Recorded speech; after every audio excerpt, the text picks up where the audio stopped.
What's up, y'all? Guess who's back?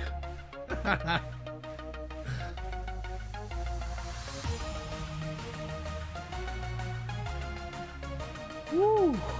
All right, let's share this fucker, huh?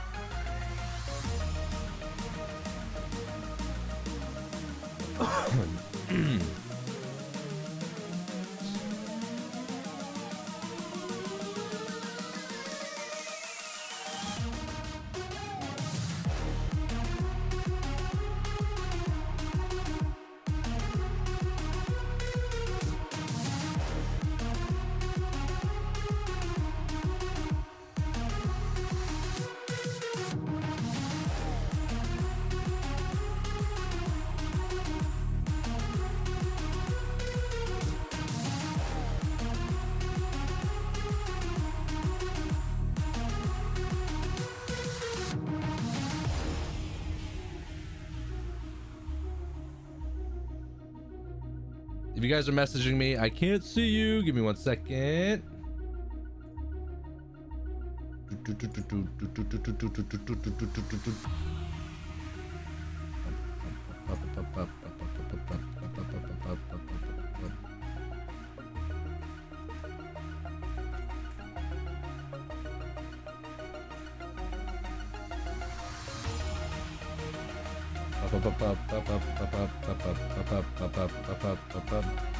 I'm sharing all my stuff to all the social medias, so give me a second, guys, and we will be up and running.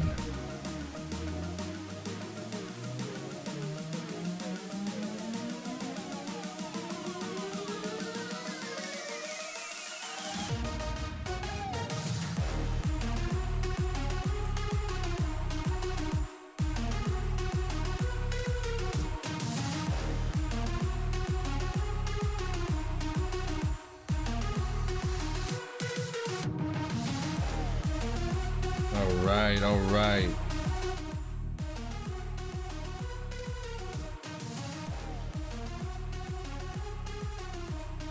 And we are back. Eric, what's going on, man? Yeah, it has been a while. It has been a while.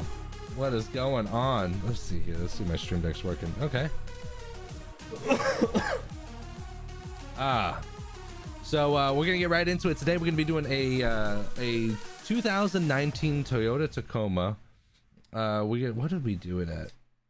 I can't really remember what we did it. I shot this video a while back. I've been shooting content for a while, but my winter schedule has been fucking crazy. Juan, what's going on, baby? What's going on? Yeah, my winter schedule has been crazy, and everything just finally got straightened out, got worked out. So we are back. What's going on, Eric? Nothing.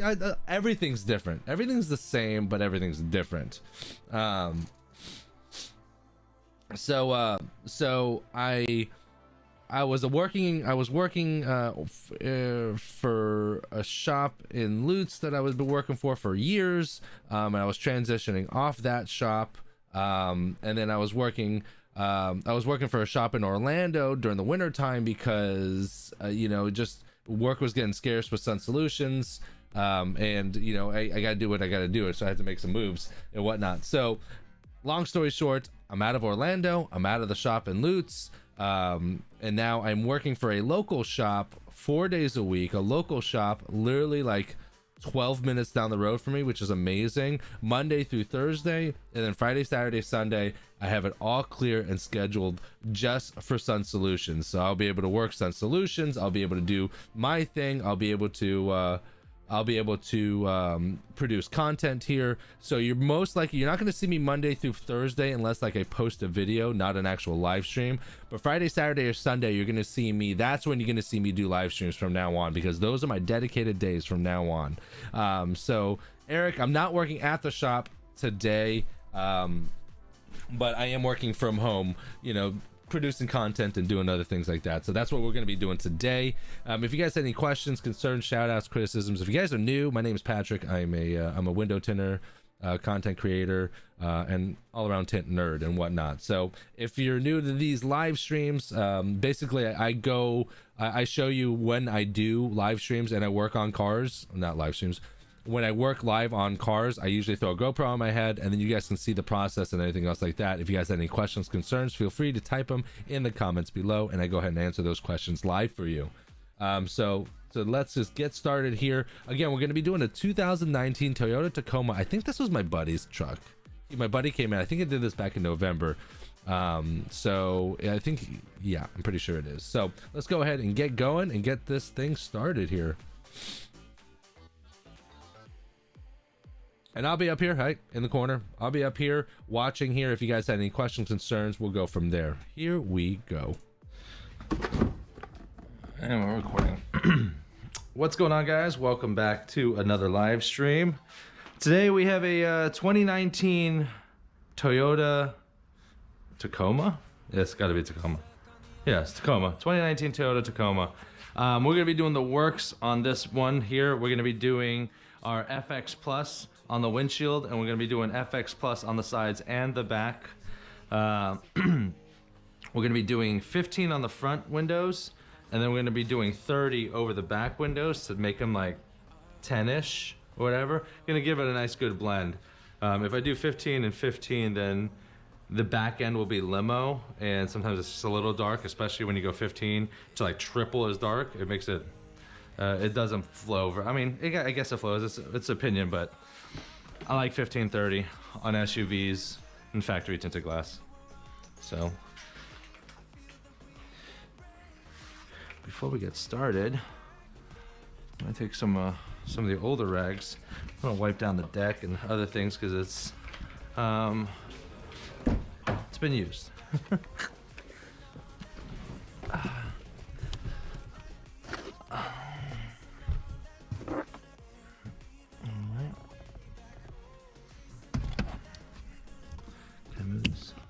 Move you? I don't want to move you. Do I need to move you?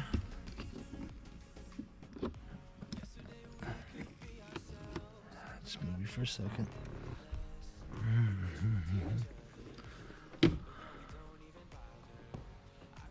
19,000.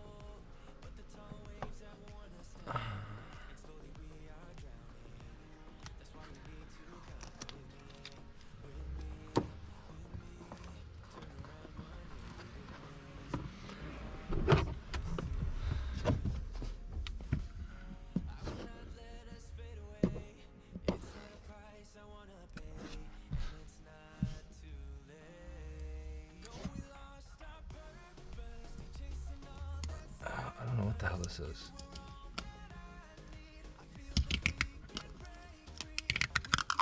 It's not coming off very well, I'll tell you that much. That's interesting.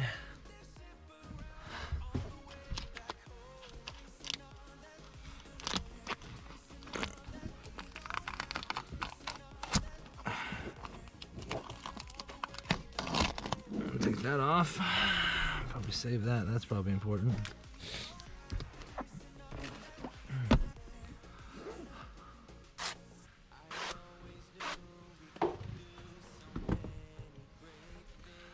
There's just like dust and other things here, so I'm just gonna give it a quick once over.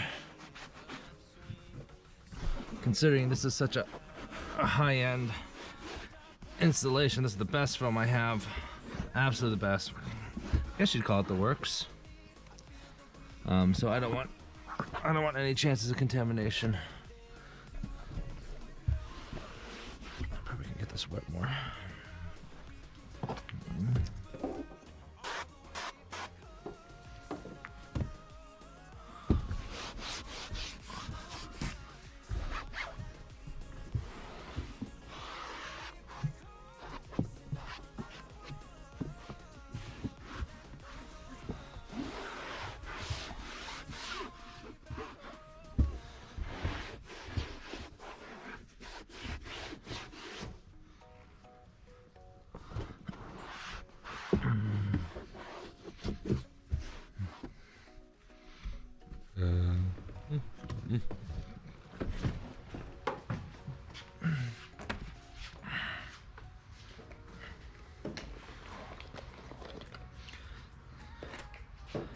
moth or something in here. Sorry, little guy.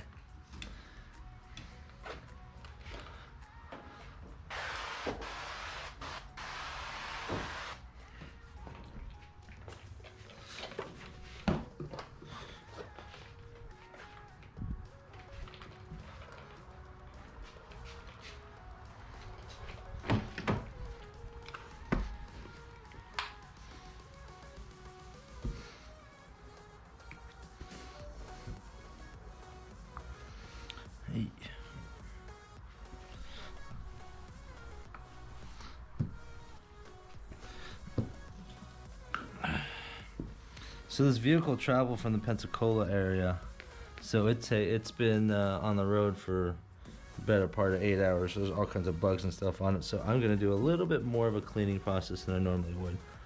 Just gonna hit it with a scrub.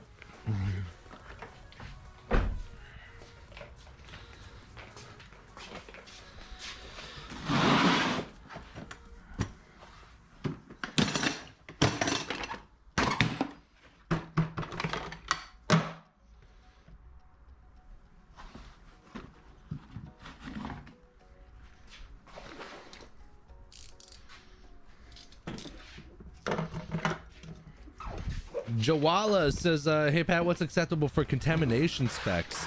I always tell people like 97%. That's what I say. 97%, nothing's perfect. So my spiel is that we're not mass manufacturing radios in a warehouse, in a factory. Really, I'm doing this just so I know I'm not. I'm gonna take a quick pause here for it. So so the question is, what's acceptable for specs? So I always tell people 97%. You're gonna get we're not manufacturing radios here in a warehouse or in a factory here, so this is a handcrafted art.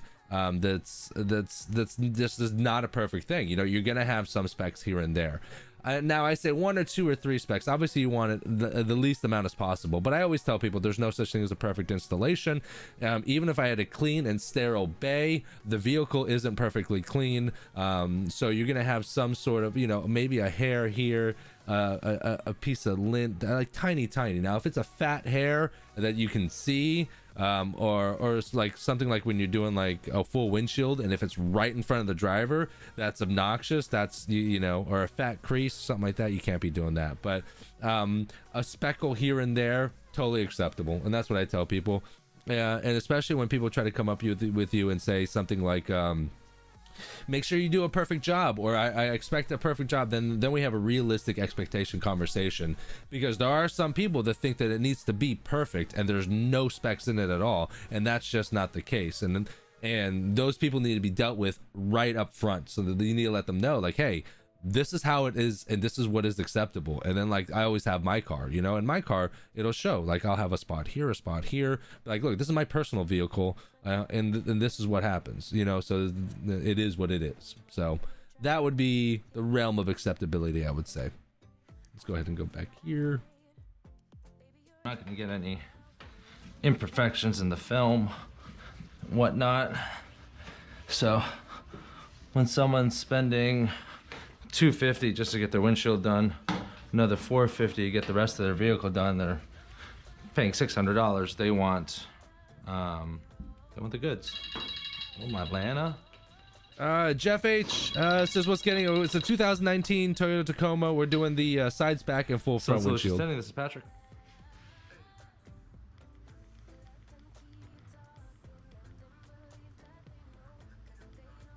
Yes. About time, Pat, whatever. Okay, Sean James, yes, I know, I'm back, bro. I'm back. Are you gonna see me more so? I got 3 days a week. And what was it? What was the make again? I'm sorry. Oh, sorry. 2017 Hyundai Elantra. Okay. Basically the same car as his. Yes. I already have tint on the side windows and the back. Nothing on the front. Okay. So I didn't know what it would cost. And I think the tint that's on there now is, I want to say 25, because I got the darkest legal. Recently, like a long time ago.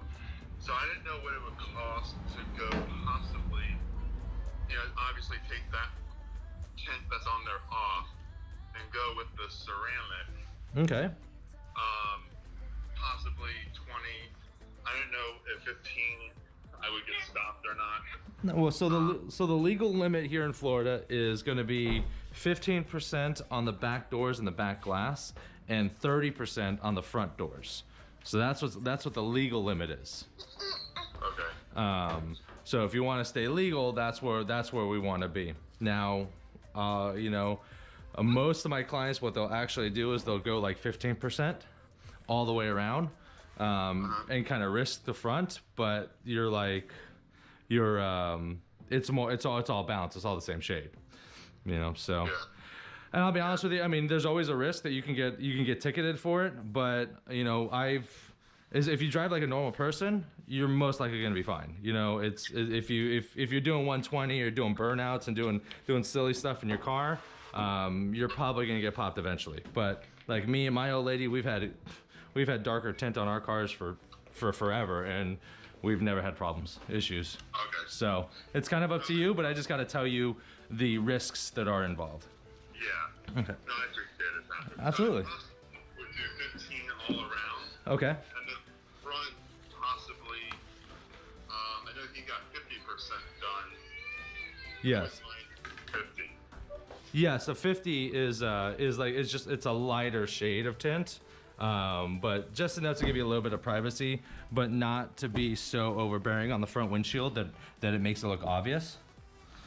Yeah. So, and that's really what you want. And when was the vehicle tinted? Oh,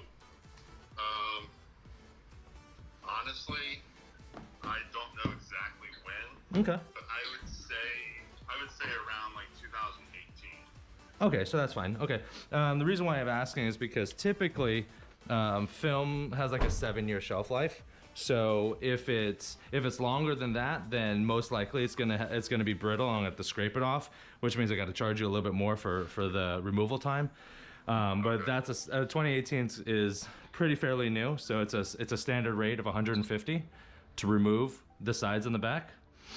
And then from there, it's just the cost of the window film. Now, you said ceramic, and I have two options. Like my standard film is a ceramic film, and it blocks, I believe, I should know this off the top of my head. It blocks like 52% heat rejection. It's 64. And 67% IR. So it's got pretty good heat rejection properties. But I also have a high performance ceramic as well. And then that blocks up to 67% of heat rejection and 97% IR. It's like I talk too really, much really right here. kick-ass stuff. So it kind of really just depends on what your budget is for the standard ceramic. Okay, so I recorded this on purpose because I wanted people to be able to hear a pitch and me actually talking to a real client and whatnot.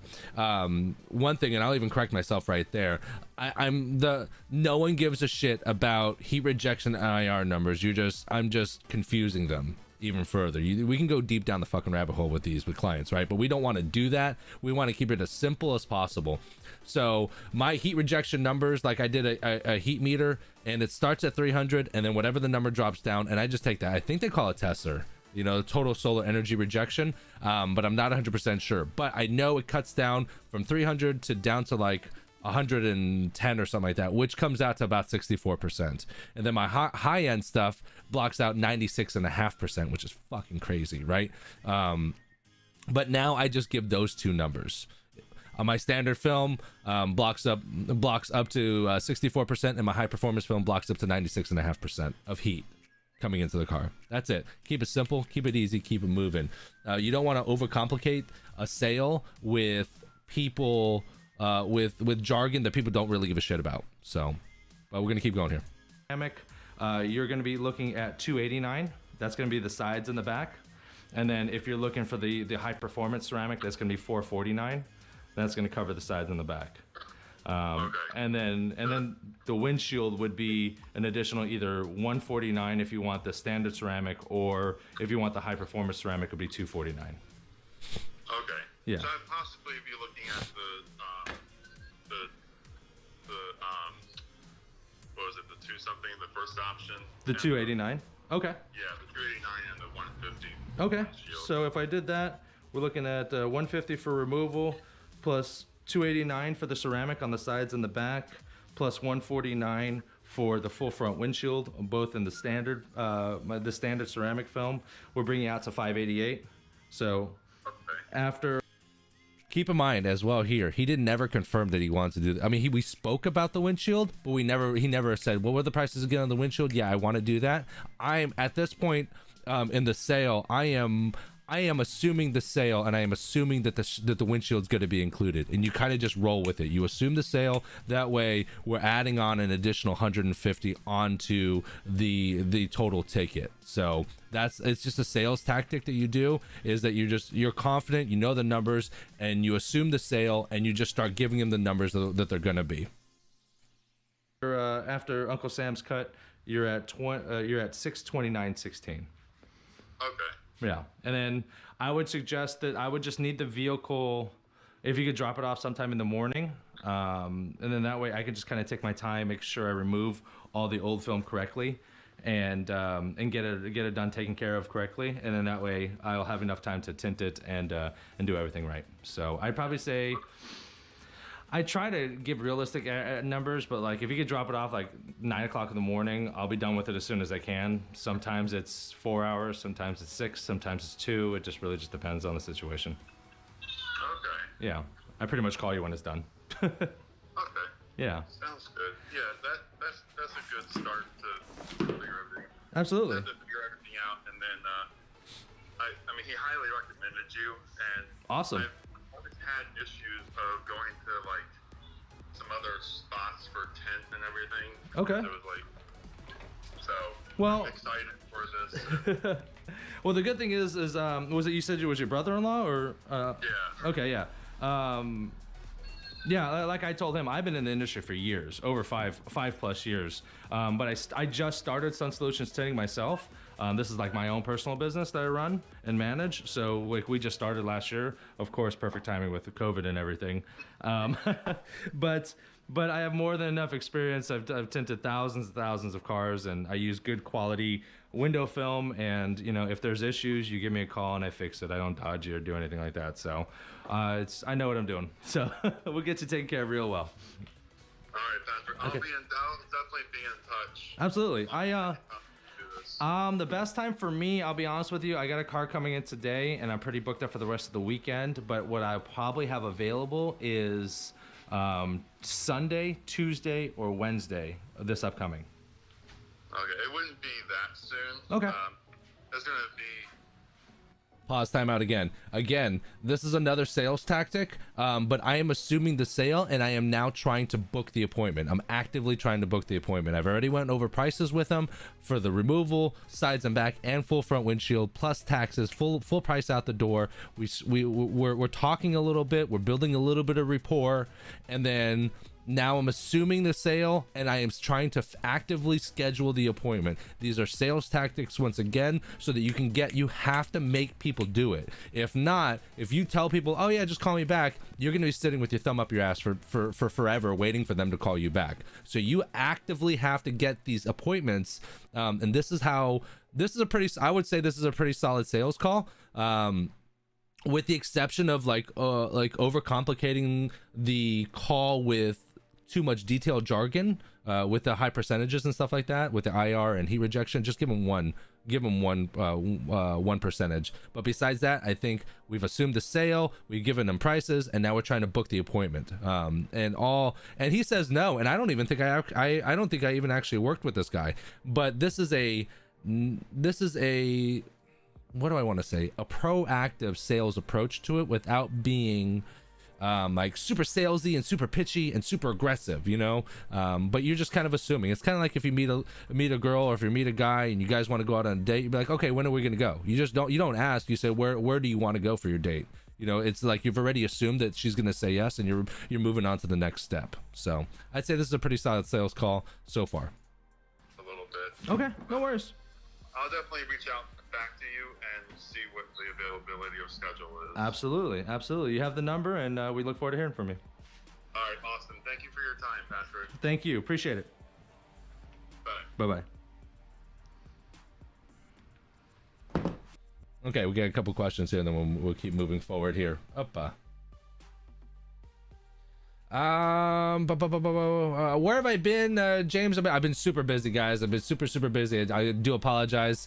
My winter schedule has now changed, so I am more available Friday, Saturday, Sunday. I'm working for myself now, Friday, Saturday, and Sunday. Monday through Thursday, I'm working for another shop locally. One question says, you just need to open your own shop. Eric, you know what? I would love to. But I have to make my moves very strategic, and I don't have the luxury of failing. On top of that, I make a fairly solid income, so I can't not make that money, and I can't fail, because I'm the only one that works in my family. I have 2 young kids. I have a 4-year-old and a 7-year-old, and I have a stay-at-home fiance. So like everything rides on ensuring that I am able to bring in an income. So where it would be nice to just jump off the cliff and say, let's hope, I'll eat ramen for 6 months and I don't give a shit, and I'll live under a bridge. That doesn't bother me. What would bother me is what is unacceptable for me is having my kids suffer because daddy's not providing. And the same thing with my old lady. Like, you know, my old lady likes nice things. You know, she likes to go camp. She likes to go work out in her boot camp. She trains Taekwondo. We eat healthy. You know, we like to go buy nice stuff. So I got to keep an income coming in. So I can't risk it, but that is where the path is going right now. Through this whole thing, I've learned that I can't just jump off, right? Because you hear those stories online or in the groups where they're like, I started a month ago, I have more work than I have coming in, I've hired 15 employees, and now I'm making $1.5 million a year, and it's amazing. And those are great stories, and those stories do happen. Unfortunately, you don't hear about the stories where people sank all their life savings into film, plotters, vans, everything, and then everything crashes and burns, and they can't sustain the business, and no one's gonna be like, I did it all and I fucked it all up. Like, you know, you don't hear those stories, right? So what I am doing is I'm working for someone else Monday, Tuesday, Wednesday, Thursday, 4 days a week, and then I'm working for myself Friday, Saturday, Sunday. Now I'm set up to give myself the big money days. The issue that I was having last year was I was working at a shop 6 days a week, right? So I took 2 days a week off and still gave them 4 weeks. And then I was working for myself the other 2 days, right? But I gave myself like Tuesday, Wednesday in the middle of the week, which is a pretty shitty time frame to try to book yourself time, right?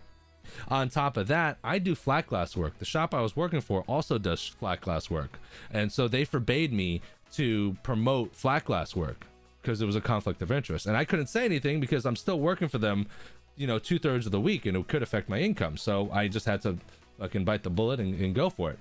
So now everything's changed. I work for a local shop, a different shop right down the street. They're fucking amazing. Temperature control bays, everything's clean. I should have been here 4 years ago because this place is fucking awesome. The shop is amazing. They're a 3M film. They're a 3M dealer, so I've never used 3M, so I'm kind of getting used to the types of film that they have. But the shop it really is amazing. And they know what I'm doing. They know that I have my own business. They know that I'm working for myself Friday, Saturday, Sunday, and there's no restrictions. So whereas before, the other shop that I was working for years, out of the blue, they're like, oh yeah, you can't shoot content because I wasn't putting content on their site. They didn't want me putting content on my own site or anything else like that, even though I had been doing it for years before. But now it all changed because I have my own business now. So they forbade me to do that, which is why I haven't been doing much work. You guys haven't been seeing me. So all that's changed. It's all in the past. It's all gone. Now I can promote flat glass all the hell I want. I can do my own stuff on Friday, Saturday, Sundays. I'm working for someone else, so it gives me a little bit of security. And I get to grind it out Friday, Saturday, Sunday. I am going to be working for myself. I'm going to be doing automotive stuff. I'm going to be doing flat glass stuff, and then it gives me opportunities to do these live streams here with you guys as well. So you're going to see a lot more interaction with me these Friday, Saturday, Sundays. So this is going to be good. Let me see. I'm going to run through some of these questions. I'm going to pick right back up here as we go. Allie, it's a mobile toolbox. The box sells. Yeah. The toolbox I have is a DeWalt one, but there's I think they call it Fat Box or something like that. I don't know. I forget. It's about $100, but it's probably one of the best toolboxes because it holds all my shit. and then it can all open up so easily and give me access to everything. So it's a really, I would say it's definitely worth the investment to get one of those toolboxes for sure. Where are you for those prices? Jeremy asked. I'm just outside of Tampa, Florida. So my price points have varied slightly, but as of right now, my price points, my entry level film is $199. My standard film, which is a ceramic film, is $289, and then my high performance film is $449. So I did it that way is because the jump from my entry to my standard is less than $100, so it pushes more people towards the middle grade stuff. I still have a high performance film. It is still $449, but it makes the $289 sound more appealing. So that's where it's at. We want to be in like the $289 range, because the people that get the $449 stuff, they don't give a shit. They're gonna pay whatever. They'll pay $699. They'll pay $999. They don't give a shit because they got money and they don't care. So that's where the price points are at. Altogether, I'm averaging right around a 12.5% film cost. So that's where we're at right now, and that's, I think, where we're gonna stay. James asked, do you still tint in Orlando at the shop? No, I don't tint in Orlando at the shop though. While Ultimate Window Tint was amazing, and David over there is amazing, and all the guys over there, Mario over there, Dago over there, Cody over there, Chris over there, all those guys, first of all, those guys are fucking amazing. Those guys are talented out the fucking ass, and that shop was working it. The unfortunate thing is that, like, I would go on a Sunday and it would be a 14-15 hour day. I'd get up at 5 a.m. I'd leave by 5:45. I'd get at the shop by 7:45. They work 10-hour shifts. I'd be gone by I'd start there by 8 o'clock, and they don't finish until 6, and then it's another 2 hours home. And after 6 o'clock, driving through Orlando going west, you got to deal with all the parks closing, so it would take me probably 3 hours. I wouldn't get home till about 9 o'clock at night.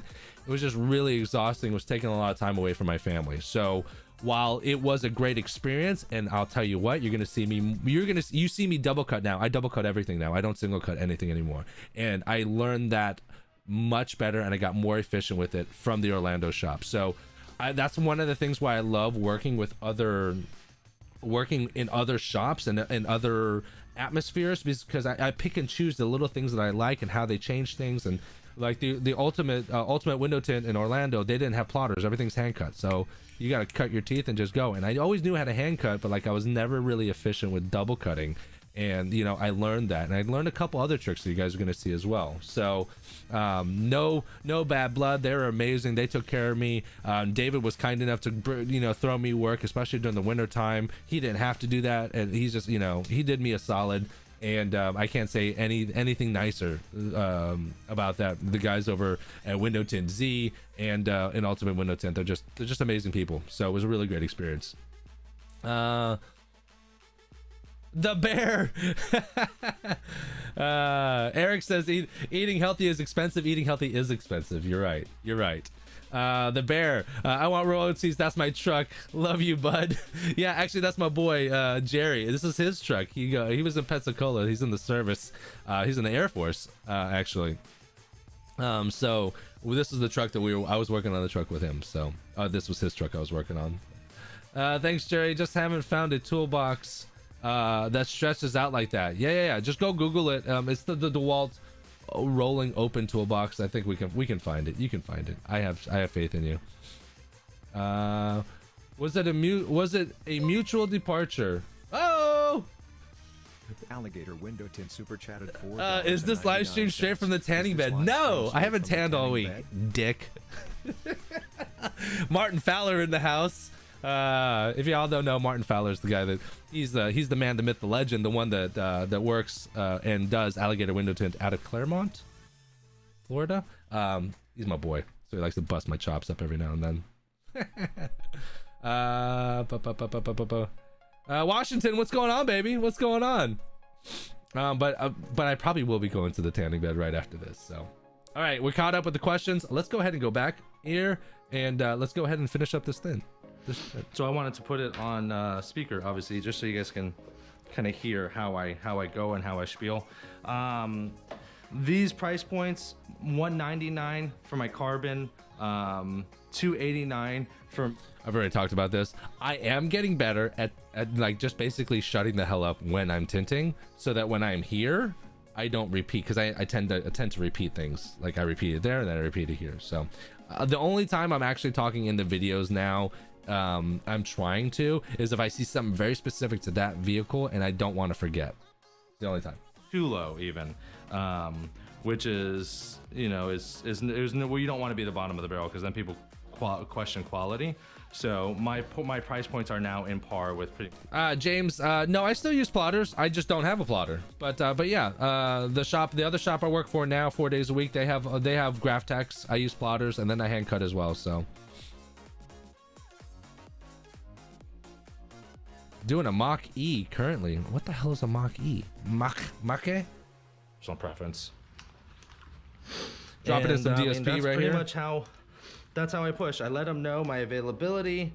I told him my availability, kind of feel out where he was feeling, if he wanted to do it, if he wanted to book right then and there, just so I could kind of feel it out. But like, I'm not a hard pusher, so he's not ready, and he's not ready to book, and who knows? Maybe the price point might be a little high for him, it might be a little steep for him, but I gotta stay true to the price that I want to be at, and you know, and just kind of filter out the people that don't want it. Like you heard him, he says his brother-in-law came in and got his windshield tinted by me. He was highly recommended, and that's all you really need, really, truth be told. That's what I'm sticking with, at least. Now I gotta look at the Ford Eve. Good quality installations, good customer service, good film, and that's really it, man. Everything else is, I guess, left up to chance.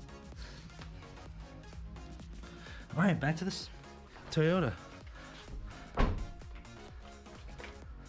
What the hell is a Ford EV? No film handler today. Mach-E. These windows aren't bigger than 20 inches. Is So that I'm the gonna be new using Mustang? A 20-inch roll from the FX Plus rolls. It looks like a Mustang. This windshield, I'm just gonna roll it out of the box. Let's go with 60 inches. There's no sense for me to break out the whole thing just for one windshield.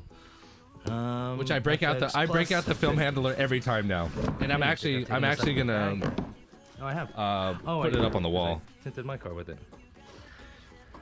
Martin, send me some pictures of that Mach-E. That thing looks fucking sick. Let me move that here. Lucky fuck. Let's actually do liner out. Here, put this up here.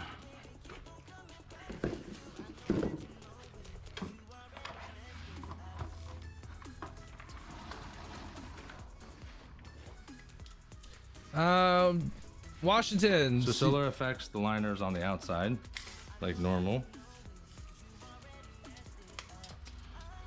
So what I'm gonna do, it's 60 inches, so I'm gonna roll out 30. And I'm just like I'm reverse rolling. I have the liner out here. I'm gonna start to roll it. So that now I have I have film out on this side. And this way it's just gonna help unroll very easily. 30%, 30 inches, go down again. Hey, babe. Nina Melton. Honey. The bear is in the Navy. What did I say? The Air Force. Oh, you know, I don't know. I don't know what I'm allowed to say about Jerry's job. I don't know if I'm allowed to say that or not. I don't want to get him in trouble. Okay, it's code. My dude Jerry, he works at a very particular branch of the government with a particular group of people that are fucking awesome. So, and they're like, you can't do certain things and say certain things. So I didn't want to actually get him in trouble. And I should know my specs a whole lot better. Like, that's not very good of me at all. So let me see here real quick.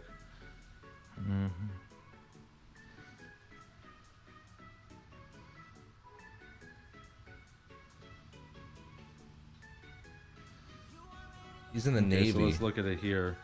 The Carbon FX, or my entry-level films, 41% heat rejection with very little to no IR rejection. So 41%.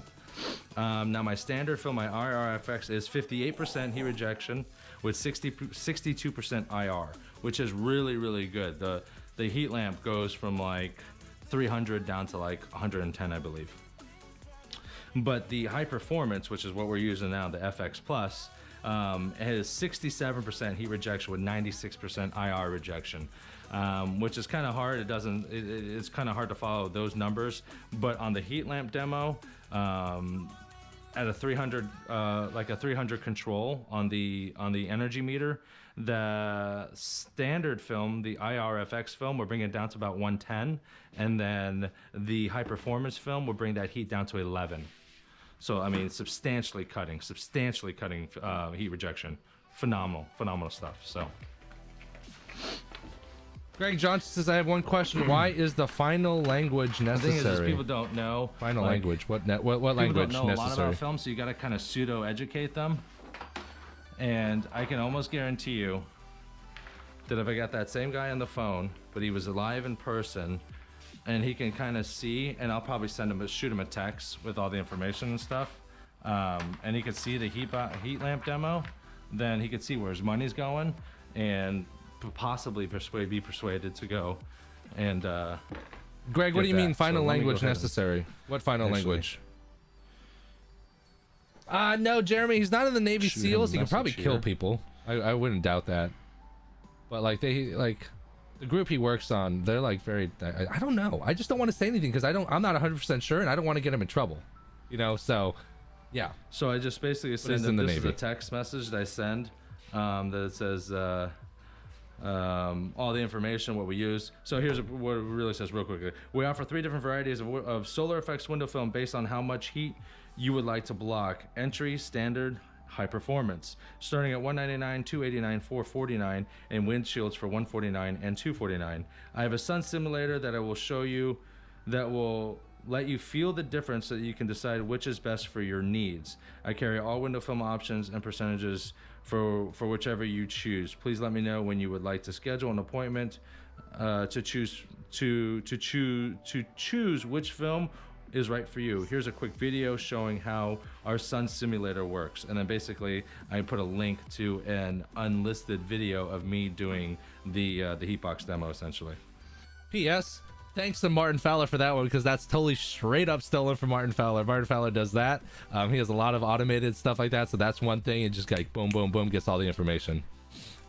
So I send that, and then the client will get this information and then this video right here. So then that way they can go through, and it just kind of pulls it from YouTube, and it just goes over the exactly what I was saying, the heatbox demo and all the information and whatnot.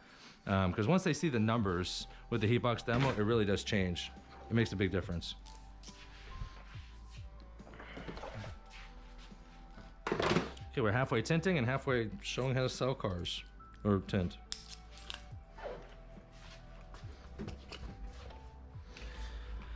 So like you, the risk isn't worth the reward for me to open up a shop. But you know what? It takes what I've learned with opening up a business.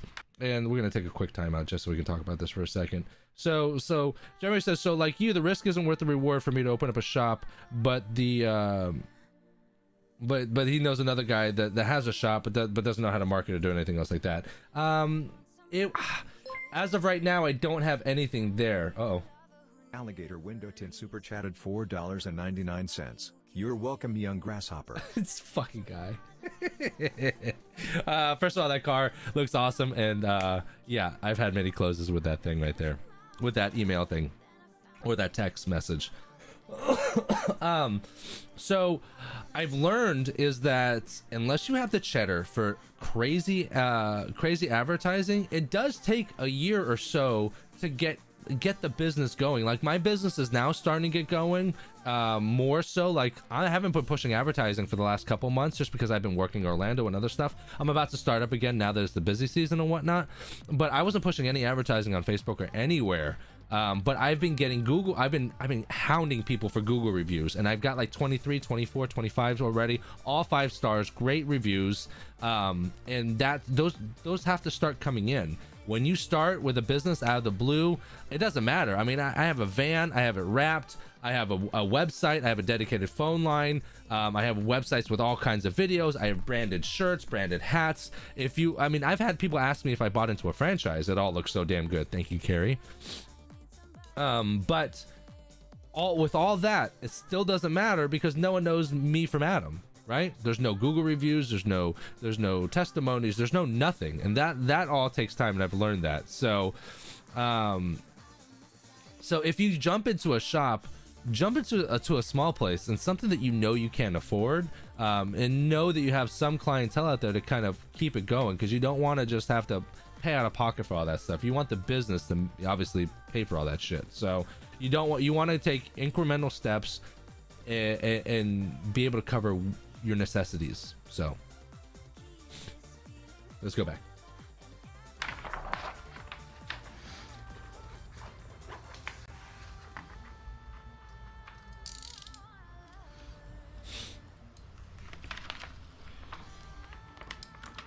Normally I keep this top long, but I know this windshield's super easy to shrink, so I normally keep the top long so I can pull.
Client saying thank you.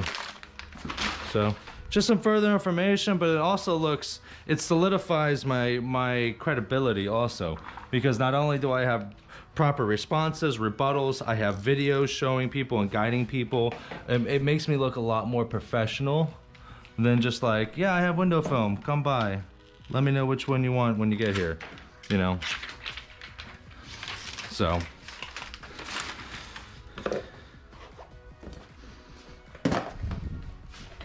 there you go, Washington. There you go. I haven't forgot your questions yet either. You said you're having trouble hand cutting. Some cars are hard to hand cut. Roll down the window, they got a little dirt on the top from the seal and whatnot. With the installation, it's not the installation. I would most likely say that it's your cleaning process. So Washington, just make sure that you scrub, you clean, use a razor blade if you need to, but make sure your cleaning process is stellar. Okay, use clean towels, wipe off the squeegee, and do it 2 or 3 times if need be, and then that will most certainly make for a better installation. You know, and wipe off the pillars, wipe off the sides, especially if the film is touching the sides. That'll bring trash in, especially on the edges.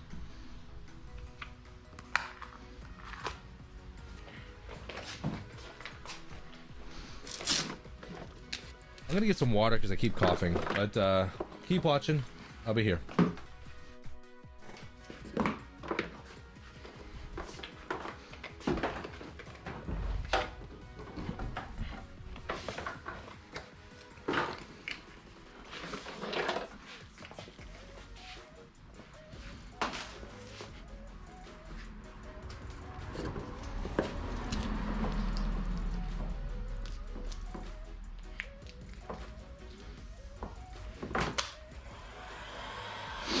last time I did a windshield, like I had it on high on second click. I just want to get warm, and I didn't know what the hell was going on. And then I realized that like my knob was like not on high. I thought my heat gun was dying.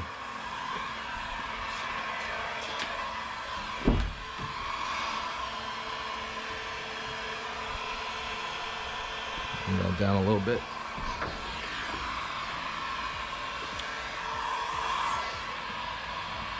All right, so since this windshield is not like the cleanest, I can see like there's little imperfections and things like that. I'm gonna avoid using my smart card. I'm actually just gonna use my MacTac.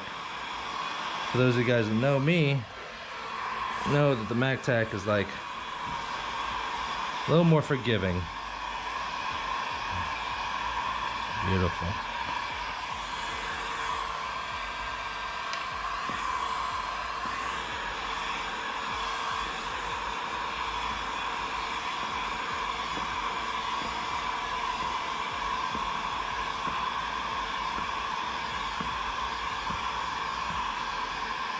I'll tell you what, this film shrinks beautifully.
It's funny.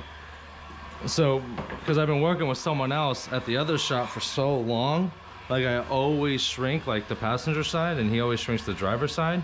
So now when I'm doing like windshield solo, I have to start on the passenger side because it feels weird shrinking so much film on the driver's side. I don't know.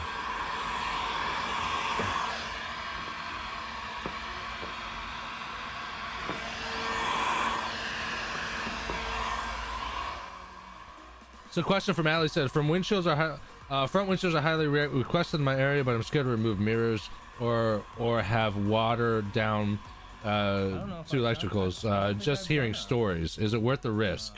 I think it's worth the risk. Don't remove the pinched Ford like truck rearview mirrors, but the rest of the rearview mirrors are pretty easy to remove. Pretty self-explanatory, especially with a screw and stuff like that. And then if you just use precautions, you know, if you do proper water management, like make sure you're not fucking flooding down the water down there. Use a soak shield, use dash towels, and you just be mindful of your water management. You should be fine. Yeah, there's a lot of money to be made in windshields for sure. And I think I'm not 100% sure if crystalline is within that or if it's like a whole bit different beast itself. But yeah, this is Solar FX's high R, and that's why it's my high performance film.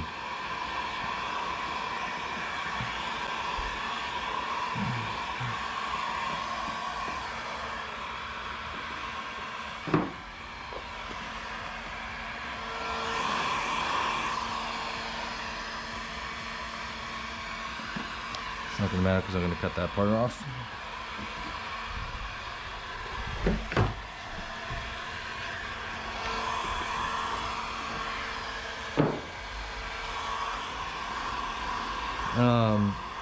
So if you guys are ever working with any type of these IR films, just know that these are typically a little thicker than your standard films. Standard films are 1.5 mil, and these films are typically in the 2 mil range. So a little thicker. And I've noticed you just got to take your time a little bit more when you're shrinking them. You know, same shrinking process, but you can't, because it's thicker, it takes a little bit longer for it to melt and shrink and whatnot. So just got to take your time with it. Don't be intimidated by it.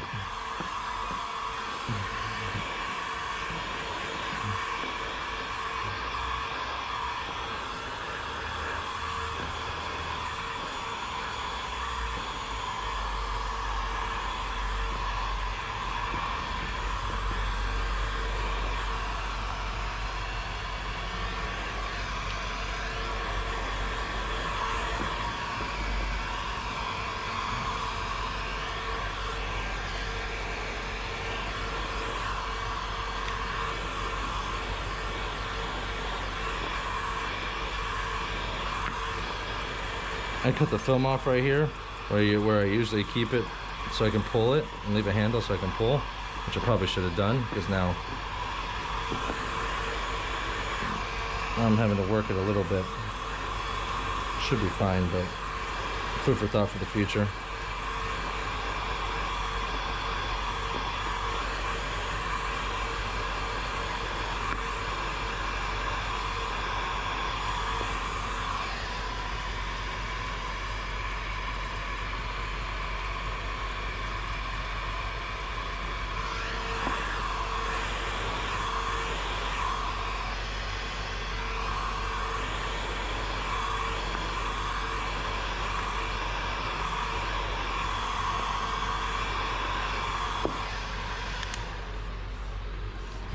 All right. All right.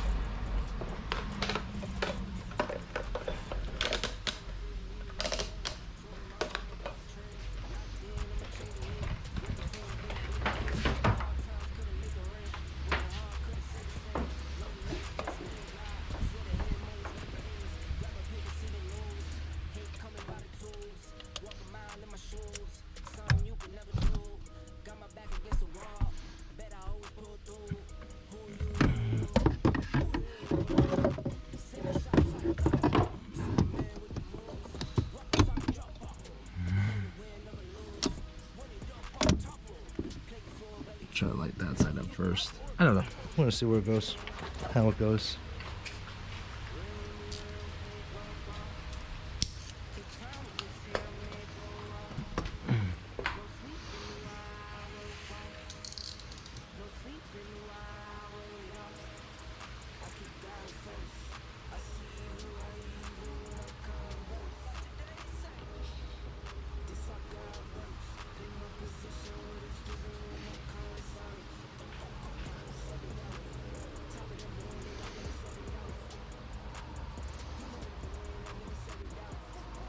What's up, Zach? How you doing, man? Yeah, no, I had a really busy winter time, which restricted me from doing a lot of work, unfortunately.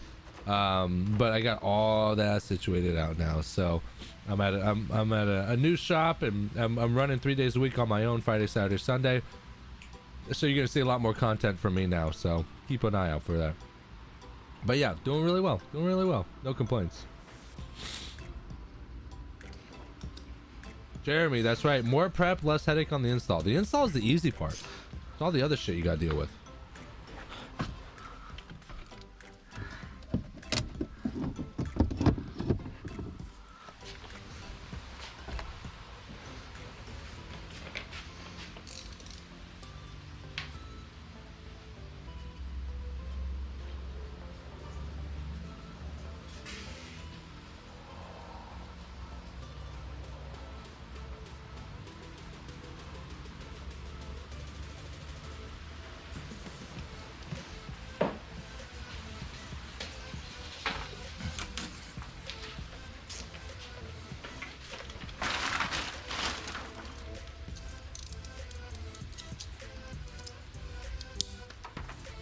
I gotta do something with this film.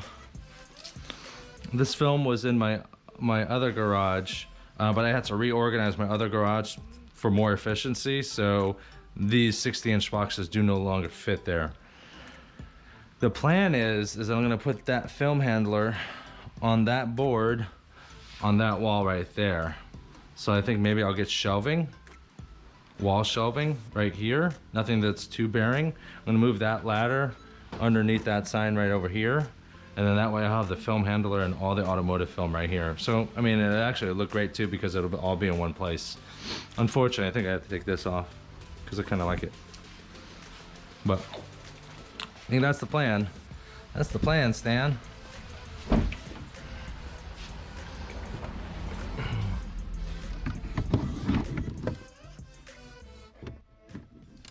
So Jeremy says, did you learn to double cut or did you learn to double shrink? I always knew how to double cut. I just wasn't really efficient at it and I was really scared of doing it. So like I can actually do it on the fly, no problem now. But I did find that I don't particularly like to double shrink. It was binding up the film and I was heat creasing it and stuff like that. So if I have to shrink, but I don't really shrink very often because I usually try to bottom load, and if I bottom load, there's very few cars that need to be shrunk on that. Joe Wallace says, flat glass question, what glass to watch out for thermal expansion cracking? That's a really good question, and I don't have the answer to that because I'm primarily an automotive tinter. I do flat glass work, and I'm expanding my knowledge on that, but I'm not the best at it. But if anyone else is out there watching here that can answer that flat glass question, I just know that there's certain things, not thermal expansion, but like most manufacturers will give you like a sheet that'll tell you what it's good, what's good for, and what you can't put the film on. And here's an example. Let's see.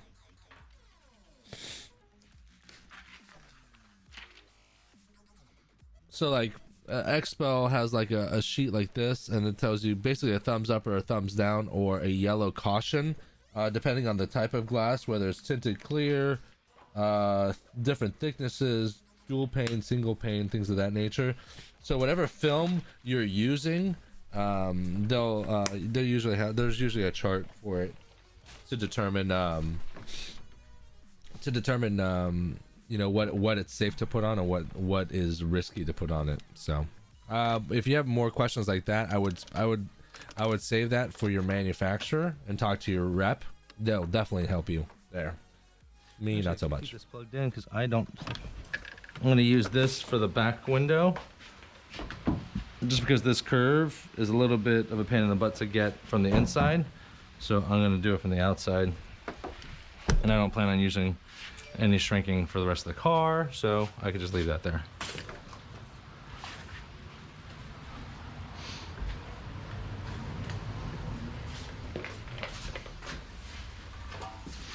Now there are a couple stickers, so what we're gonna do, start scraping them puppies off.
The blades that go into the Alpha Knight are the 9mm. When you're removing stickers like this, you just kind of want to take your time when doing so, because you don't want to leave any adhesive. You don't want to be making a mess because we're fixing to install.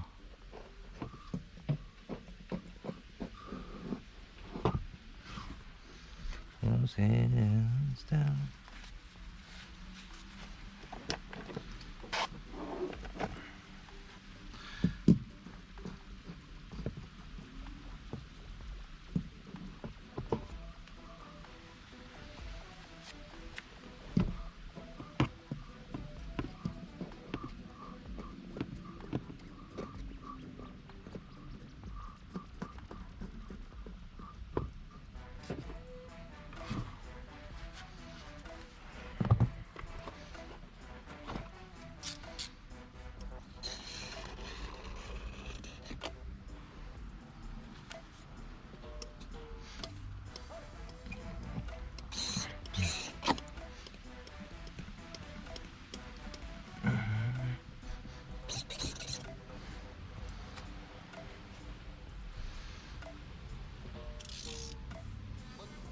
Besides that, that's the only main thing. Everything else is pretty straightforward.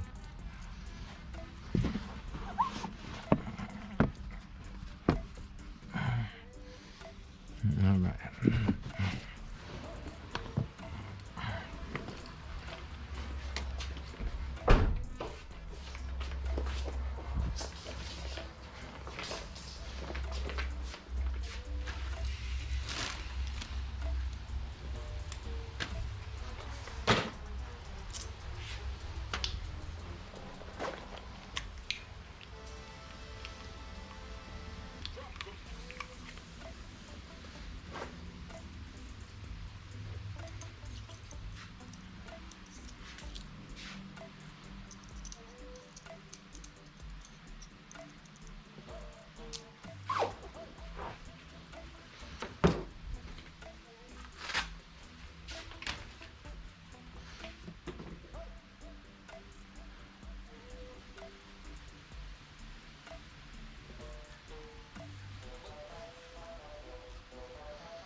I think this bulldozer's seeing its better days. Look, the plastic right there is starting to give way. So I'm just waiting for that to go. I have another one, but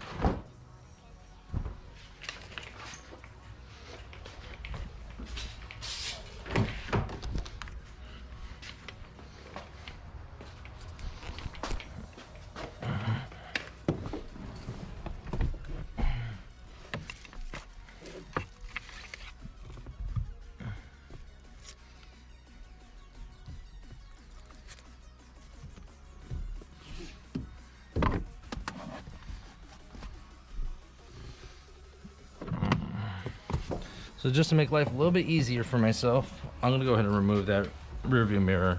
Not really necessary, but you can easily work around it. But I'm just gonna take it off just the same.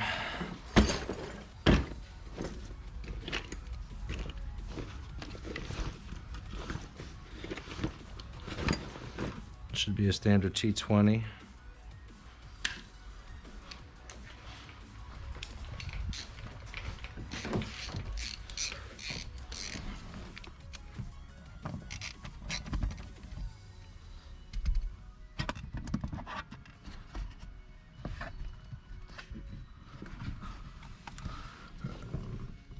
What the fuck?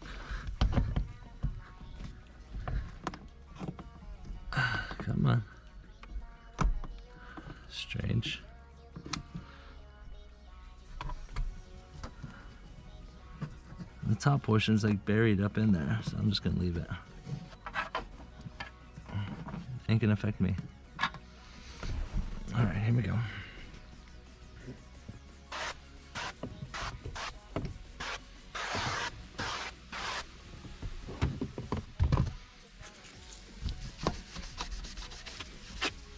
PS, I have really good water management, so that's why I didn't use the soak shield or a dash towel, because I'm not really worried about it. But you should probably use the soak shield or a dash towel.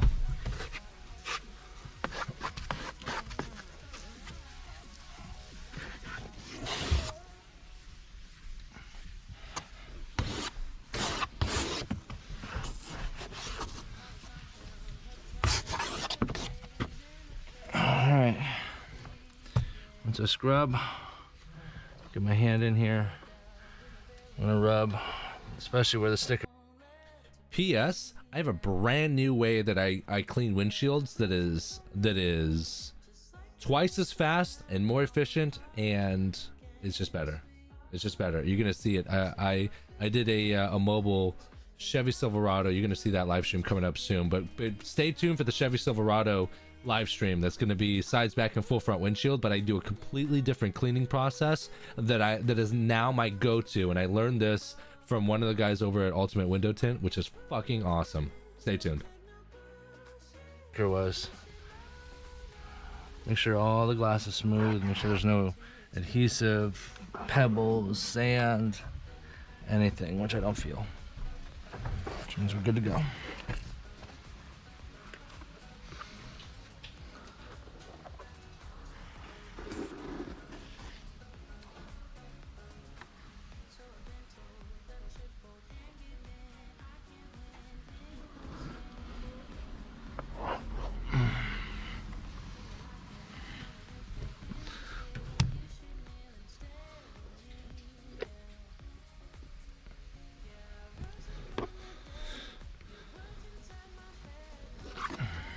J&J, baby. J&J, always J&J. I've used Johnson & Johnson for years and it works for me, so if it ain't broke, don't fix it.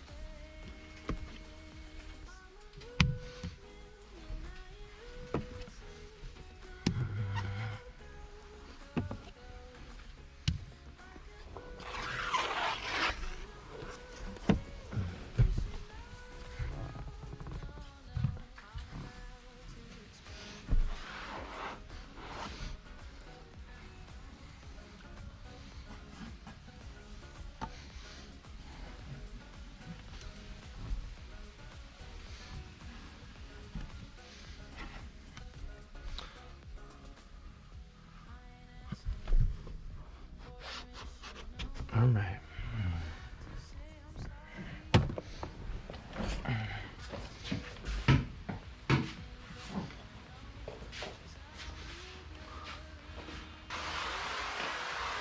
Spray the outside so we can minimize static cling.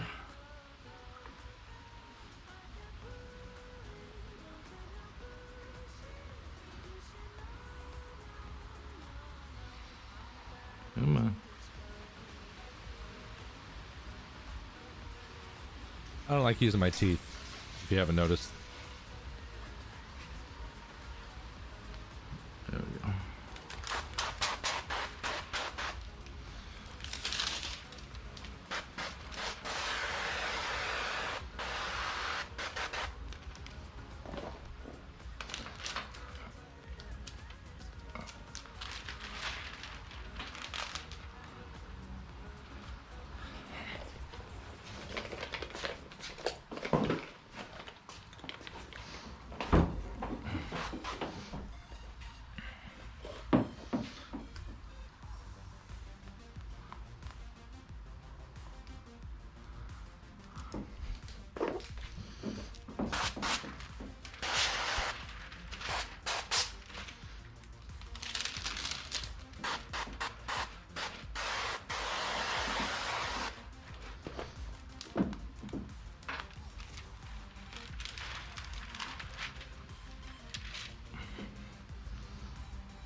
Alligator Window Tinter says, is that another trick you learned from me?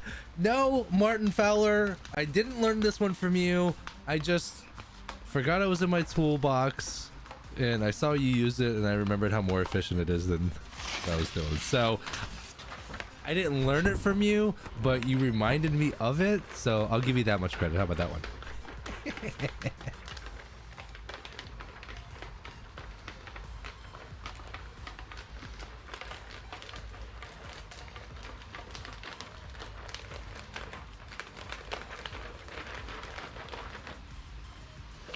I told you, I see things and watch other tinters and watch other shops, and I pick and choose the things that I like that make my job more efficient.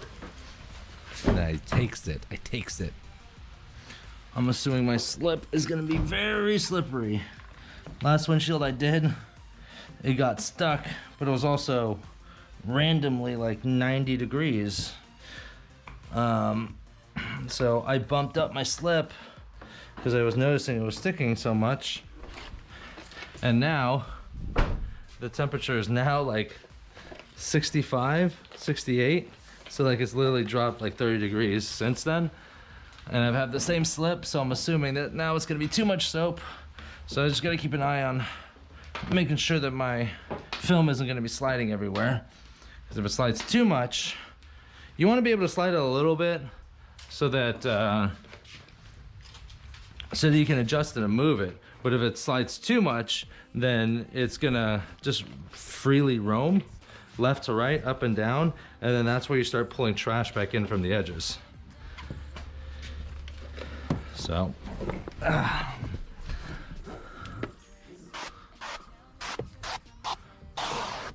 flush the sides, and I'm just gonna wet it, mist it, but don't let it drip.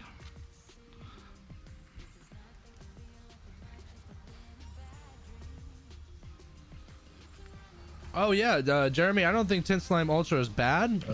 I just, I just like what I like, and that's it. But there's 1,000 ways to skin a cat in this industry, and that's what I love about it. Well, so, alrighty. if it works for you, keep it going, baby.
People always bust me up that I install from the driver's side going to the passenger side.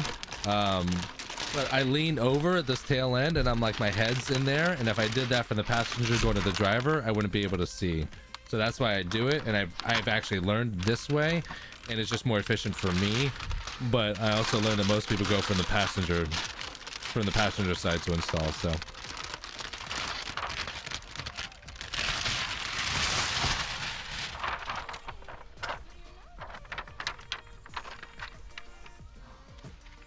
I don't know if you can hear it, but it's definitely, you can hear it's thicker.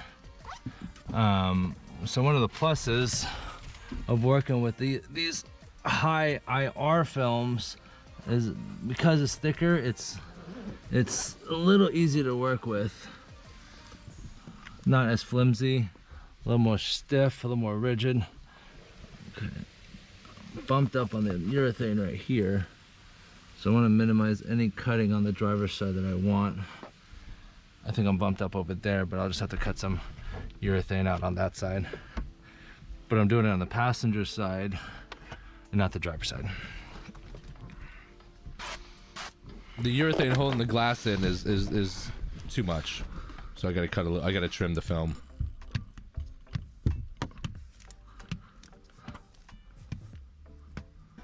Yeah, Jeremy, when you come back to this side of the state, let me know, baby. Let me know.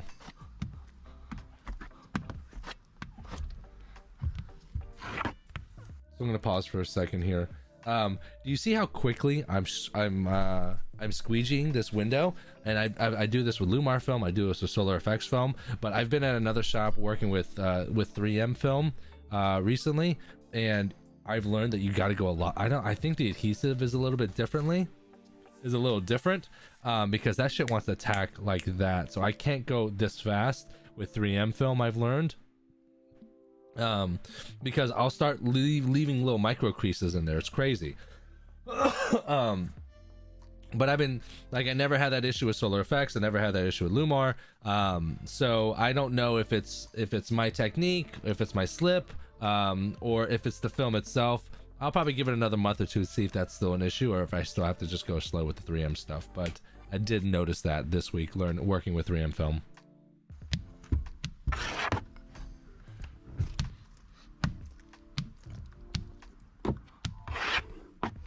Beautiful.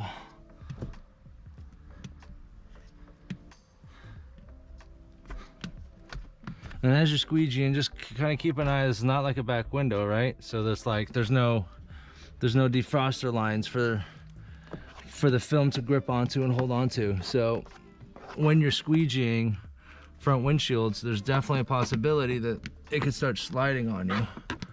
So as you're installing the film and doing that and whatnot, just keep an eye. It's the ceramic 70 that I've noticed right here, this so issue. trim the inside. What I tried to avoid, but what can you do?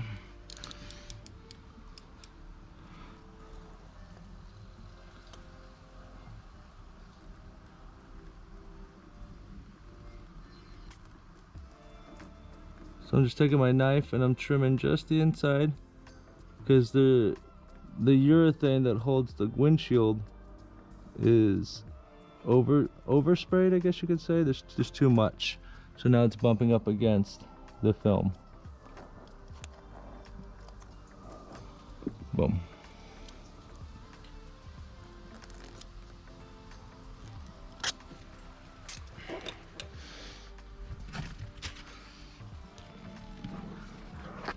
Beautiful. Now that this side's tacked, I'm gonna go ahead and wet that side.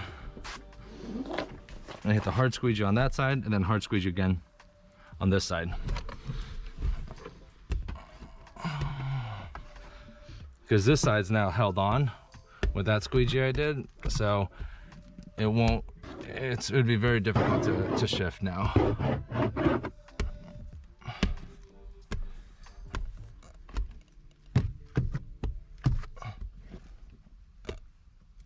Yeah, if I had to squeegee this fast with the bubble 3M, you see right at the edge right here is because it's pushing up against the urethane.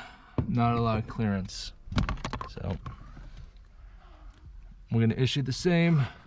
We're gonna do the same exact thing that we did on this side over there. That way, again, you're gonna clean up that trim, that edge, and it won't like stand up like that. Okay.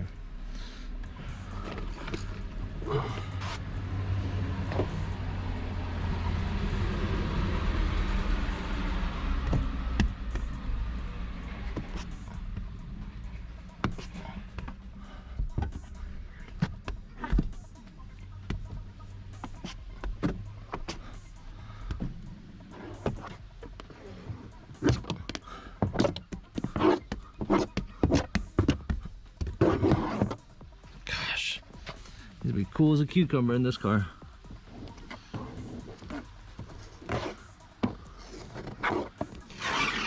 I mean, is $600 a lot to spend on car tint? Absolutely. But I'll tell you what, this film is worth every penny. I'm fixing my red Rio, the one that you guys know, my personal car. We have a new guy at the other shop that we're training.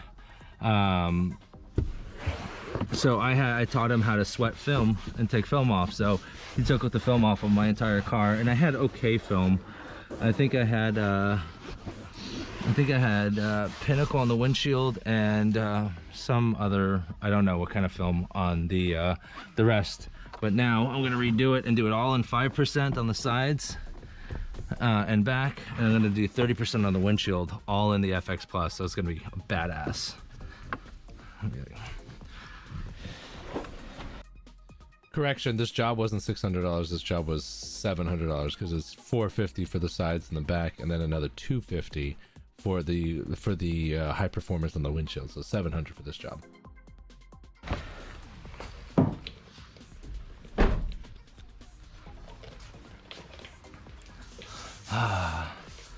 Yeah, that 50 looks clean. Clean. I need that water. Now that I've put that there, I'm gonna need it. Watch in a little bit. Just wait.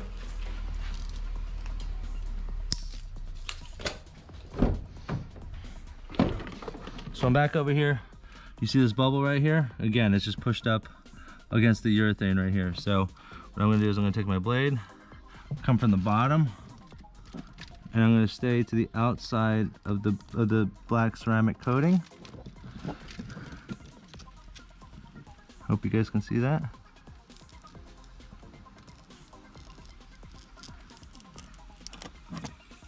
And that way, the urethane won't be a problem anymore because we're not pushing up against it anymore. I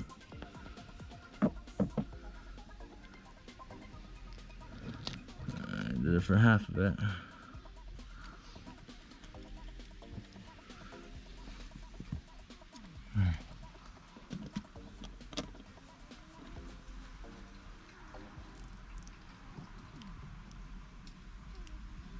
Just make sure that when you're doing this, your blade doesn't go outside the black ceramic coating, because if it do, then you're gonna get a light gap and it's gonna be very noticeable. Not too noticeable with 50, I guess. Definitely not noticeable with damn near clear. Anything 70 or above, but there you go.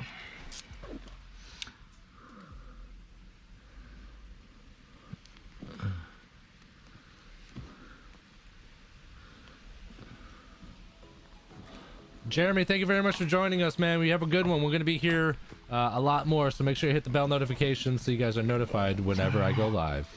And that's why you want to minimize like moving around the film, especially when you have stuff like that or a finger, because it starts to drive contamination into that area. You don't want that.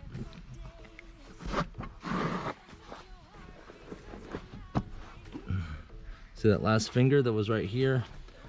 Drove a couple little specks into this corner, but I'm gonna work it out and move it and groove it.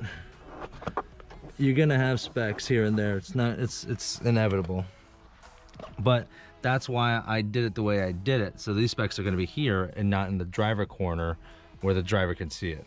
You know, if you're gonna have anything, you gotta have it on the passenger side of a windshield.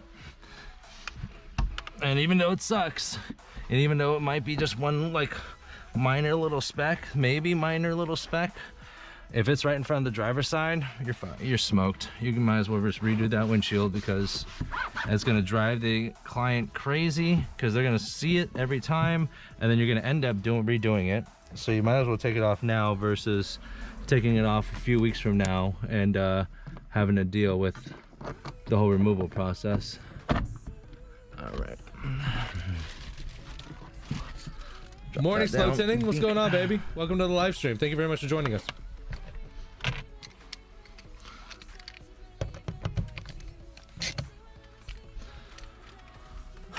That is a crack on the outside. That's not inside, just to let you know. A little bit of schmutz, like right here, a little bit, and that's probably my fault. No, of course it's my fault.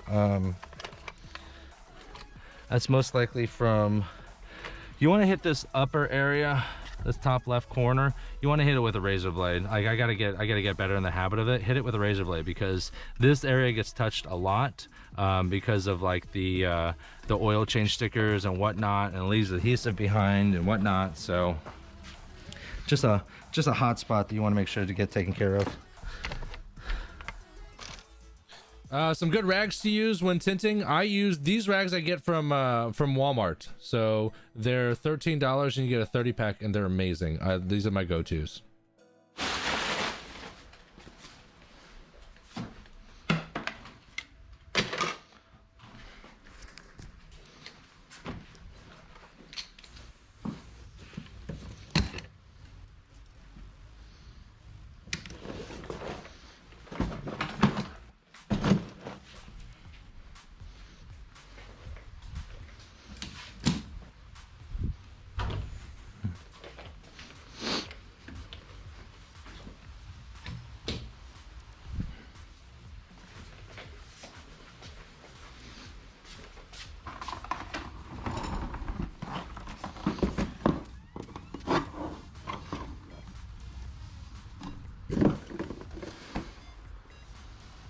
FX plus 50. Probably should have checked that before I did the install, not after.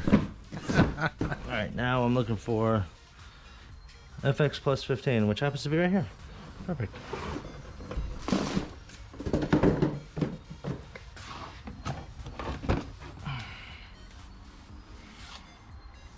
David 20, what's going on, baby? Welcome to the live stream. Thank you very much for joining us.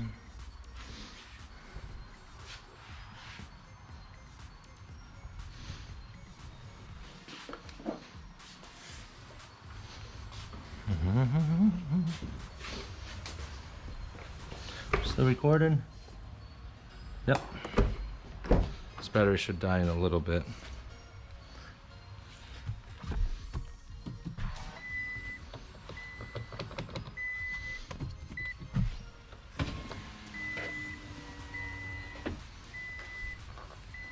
Can't remember if I popped these or not.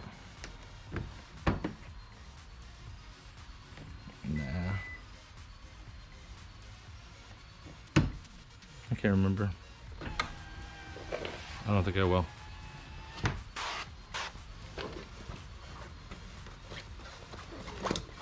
Yeah, David, it is a long time no see. You know, it was a rough winter time, but I got everything situated now. So so I'm gonna be working more Friday, Saturday, Sundays exclusively for myself. So I'll be able to do more work and then do more live streams and more video content. So you're gonna see me a lot more coming up. So thank you very much for joining us. Eric, do you pay full price for your film since they are a sponsor? Yes, I do pay full price for my film, actually. You know, there's certain things you got to keep business straight in certain things. It's just, it all works out. But yeah, I still pay full price.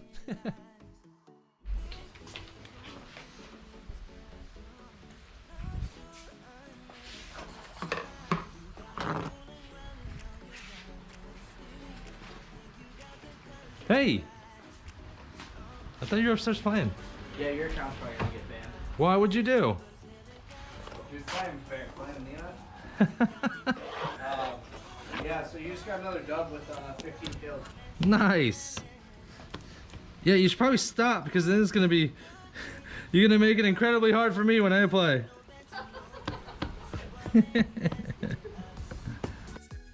That's my boy Jerry, by the way. He's a crazy competitive gamer, and he's the one that helped me. He's the one that helped me set up this my whole live streaming thing. Like, I live stream for window tinting right now, right? So, but it's really easy for me to stream gaming also because gaming is like a big thing for me in my life as well. But he's the one that like helped me get this entire like $10,000 setup, like what to get, what monitors, what components I should put in my tower, a number of different things. So he's the one, and he's the one that owns this truck as well. So that's what we're talking about gaming shit. So just to let you know. What was a question? Ask the question. David 20 My buddy says, Jerry. I'm repeating again. Jerry. David 20 says, what type of solar effects automotive film do you offer to your customers? I want to get some rolls, but they have so many types. Yeah, and that's the good thing about solar effects films. They have a 5-year warranties and premium lifetime warranties. I think one of their films is a 1-year warranty. But I wanted all my films to have premium lifetime warranties. But then I wanted specifically different degrees of heat rejection to structure my price points. So My entry level film is now most people offer a good, better, best, right? And some people offer a good, better, best, bestest, right? So my good is actually most people's better, right? So better, best, bestest. My good, better, best is better, best, bestest, basically, right? And so that's something I have to explain to people. But my entry level film is Carbon FX, and that's like the tests are total solar energy. Like if you're looking at an energy meter and how much the numbers actually go down, it's about 23% heat rejection. So I call that my entry level film. It's a great film. It's aesthetically pleasing, easy on the wall. It gives you a little bit of heat rejection. Now my spiel is that my standard film, and I call it entry, standard, and high performance. I used to call it good, better, best. I don't do that anymore because I learned that I was selling a more entry level film because good is still good, right? Well, entry is still entry, but it sounds like the standard is the standard. Like standard sounds like that's what everyone goes for. If it's good, it's good. I mean, it's got to be good enough if it's good, right? So I learned that if I just switched from saying good, better, best to entry, standard, and high performance, I started selling more of my middle grade film. So my middle grade film is the IRFX. That has a total solar energy or total energy of about 64%. So you get so much more bang for your buck for less than $100. It's almost stupid not to go for my middle grade film. And then my high performance film blocks out 96.5% of heat, which is ridiculous. And that's my high performance film. That's the FX Plus, and that's the one I charge $449. So I do a little bit less in profit margins in the FX Plus than I do the other stuff, but I do better profit margins in the other stuff, and all balances out. So I try to keep my film percentages right at around anywhere between 10 to 15%, but usually hovering around 12.5%. Because that 10% film margins or film cost, I just can't sell it at that price point. And then at a 15% film cost, it's too cheap. It's like a 15% film cost would make like my entry level film like $149 or something like that, or $139, which is too low. I don't want to be doing work for that cheap. So, and clearly this is before I was doing double cutting on a consistent basis and just wanted to do more work than I needed to.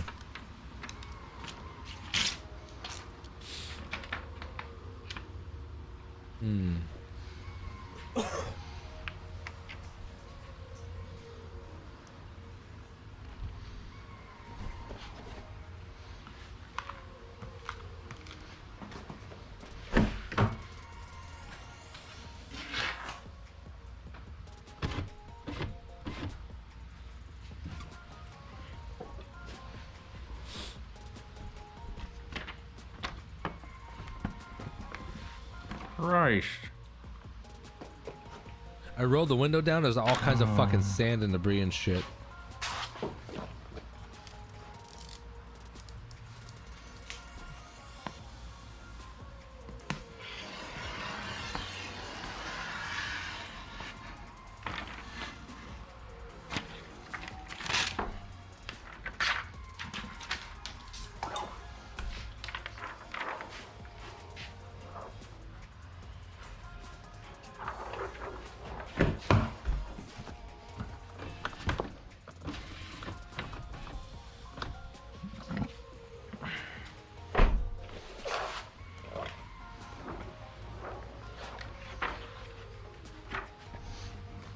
This is God's country. Yeah, double cutting is way more efficient. P.S.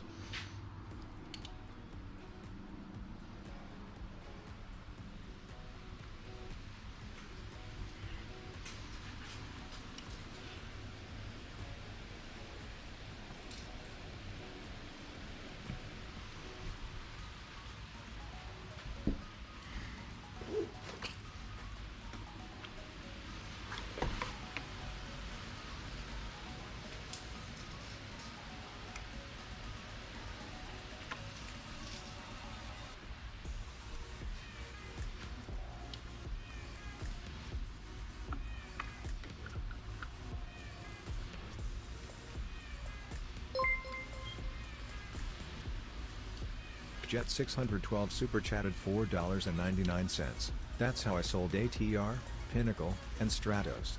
Pinnacle was the #1 seller every year. T-Jet with a $5 super chat. Thank you very much for that super chat. And that's right. He says, that's how I sold ATR, Pinnacle, and Stratus. #1 seller every single year. Yeah, because here's the thing. They have another film, FX Stream, but the FX Stream was not the heat rejection was too close to the FX Plus. I wanted a little bit of separation. That's why I went with the IRFX versus the FX Stream FX Plus. But theoretically, and I'm pretty sure Solar FX is the only company you can do this with, but theoretically you could have a good, better, best and all ceramic using Solar FX, using the IRFX, the FX Stream, and the FX Plus. So but yeah.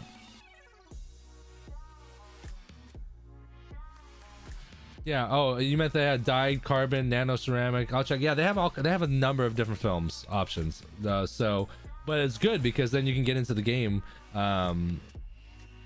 more flexibly, I guess you could say.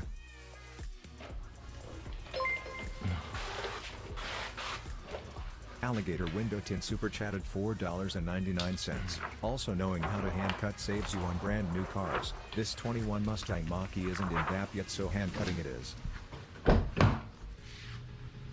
$5 super chat from Alligator Window Tint. Appreciate that, baby. Also, knowing how to hand cut saves you on brand new cars. This 2021 Mach-E isn't in DAP yet, so hand cutting it is. Yeah, it's true. As a window tinter, plotting is good. If you have a plot, I love to use a plotter, right? I think a plotting is a little bit more faster, a little bit more efficient, and whatnot. Then you keep knives off the car. But you have to know how to hand cut. You need to, because shit happens. Either your plotter goes down, the pattern isn't in the software, something's gonna happen. So you need to know how to hand cut. So thanks again, Alligator Window Tint, for that $5 super chat.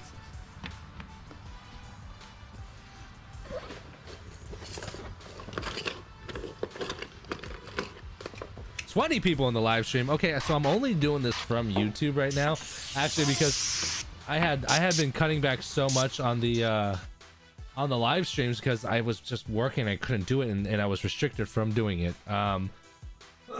That I stopped my subscription for my restream, so I am going to be picking that back up shortly soon. But for maybe for the next couple weeks, I'll probably just do just YouTube only. So just stay tuned to this. But I'll go back to YouTube and Facebook and everything else as well very shortly. But those guys are here. Thank you very much for joining us. Appreciate it.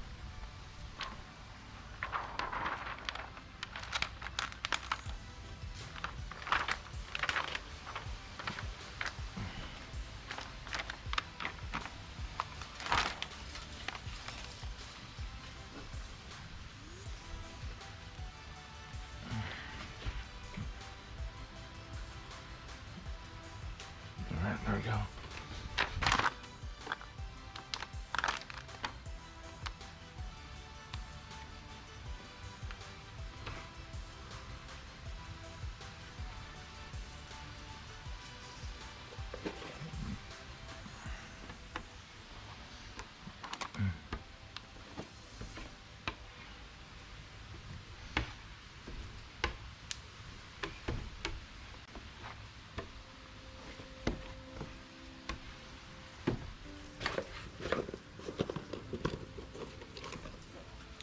Put it on me.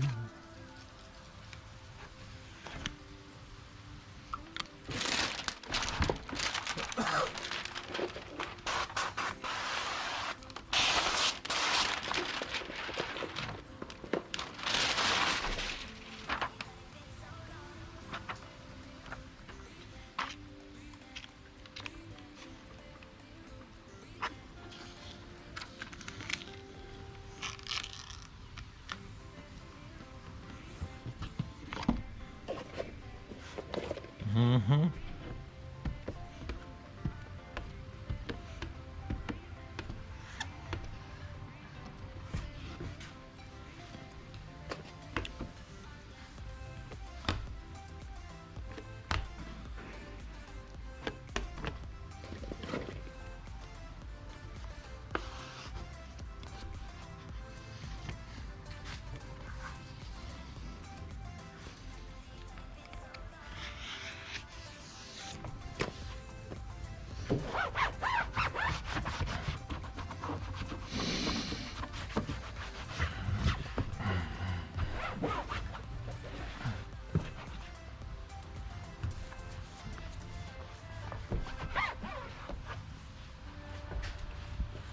ice. Christopher said, "Do you prefer the plastic over the brass spray trigger?" I do prefer the plastic versus the brass because Love this. if I do the brass and I nick it against mainly against flat glass, like if I don't know if I have enough room on sprayer that hits the side. glass, it could scratch flat glass. So plastic is much better for me. Where's my FX30? Oh God, Lord! It's like I fucking set this shit up on purpose.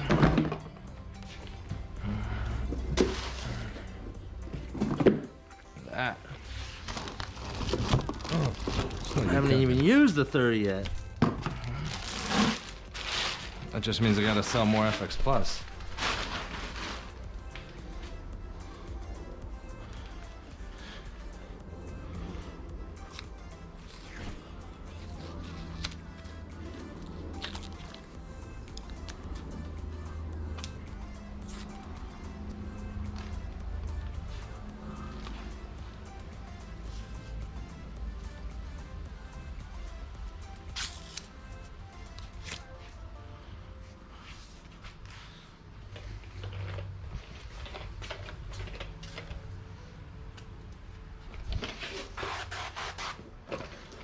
Try to get this fucking window a little clean.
There you go.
think these Tacomas are like those older F-150s where it kind of like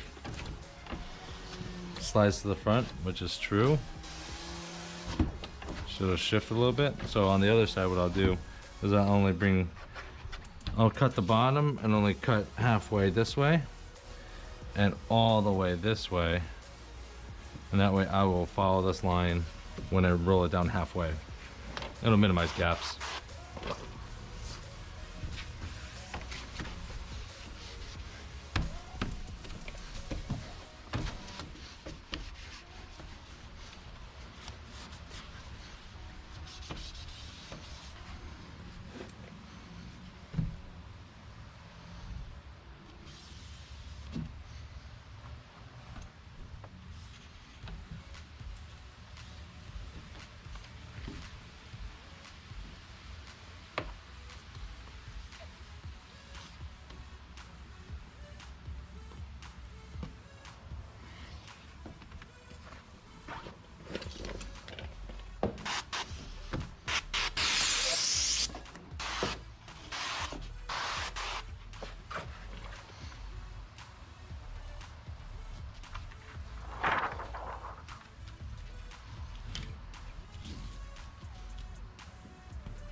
You can see right there, you can see kind of it dips in a little bit.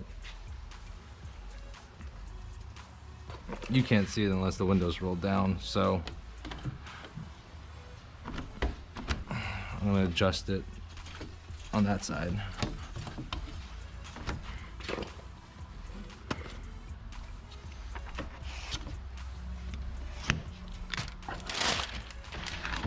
Okay.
That was good.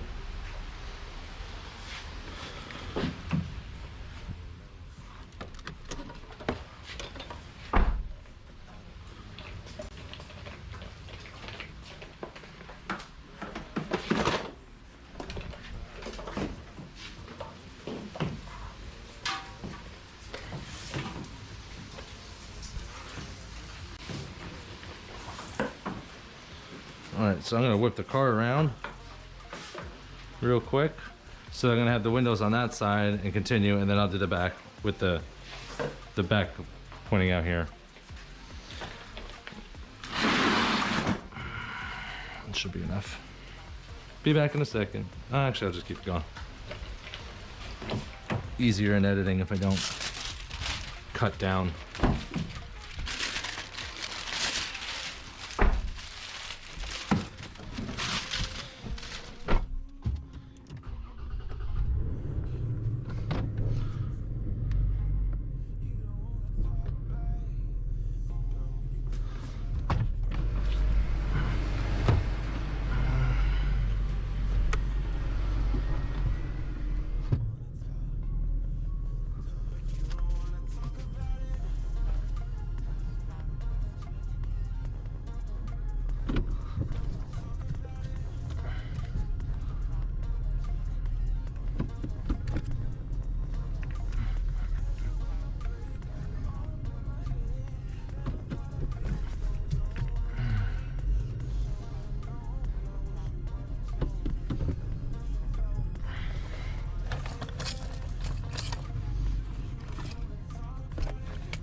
driving a little more moisture off the edges.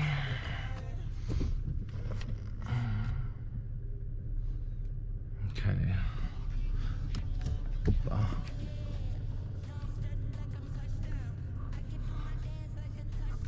Fuck. Should go to big ass.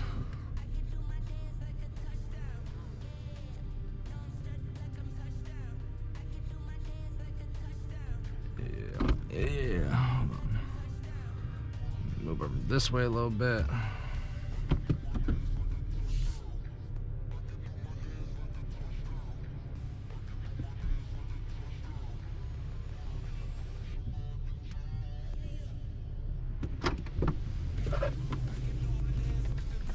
Should be good. I don't think I'm gonna be able to. Oh, I am gonna get there.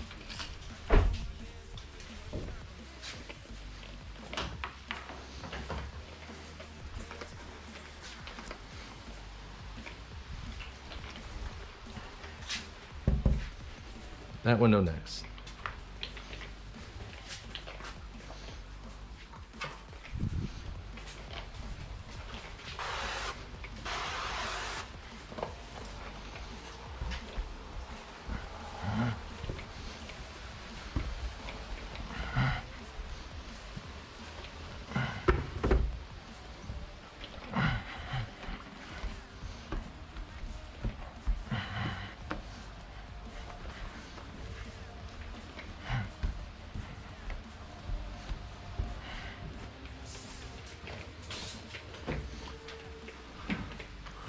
Dude.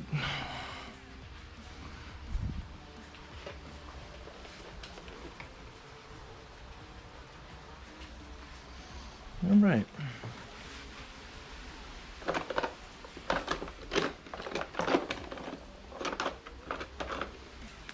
David 20 asks what's better to install, plastic cone tip or plastic fan tip? Just your choice. I like the fan tip better than the cone tip, just because the cone tip, the fan tip just covers just a particular area, and you can cover it really quickly, and it's really good for flat glass as well. T-Jet, glad to see you back again on stream, man. Thank you very much. It feels good to be back. Feels good to be back. Johnny Bear says, do you have to turn around every car that comes in there? Yes, I do. Just because front windshields, I usually go nose in.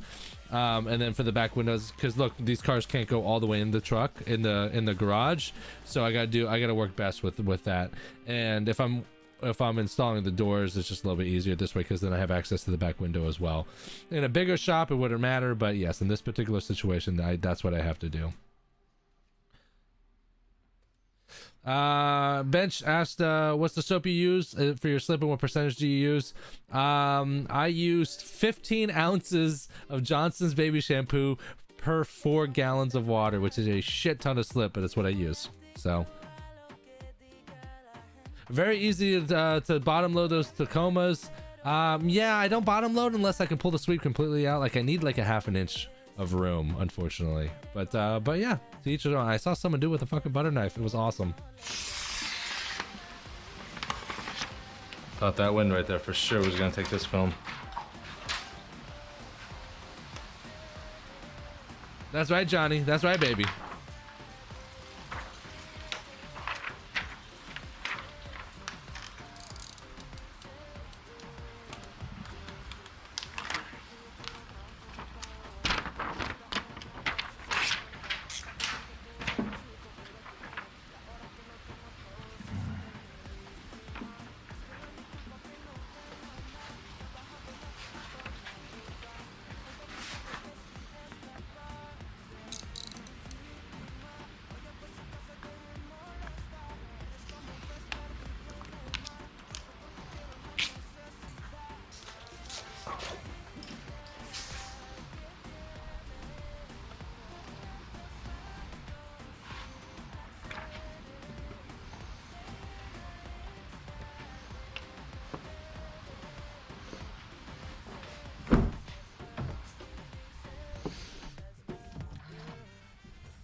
Oh, almighty.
You know, for being a mobile business, do a lot of work in this garage.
Auto Tint Express says you don't seem to phase working in such a tight space. You know, it's better than the alternative, which is not working. So you gotta deal with what you gotta deal with, right? You gotta make it happen any way possible.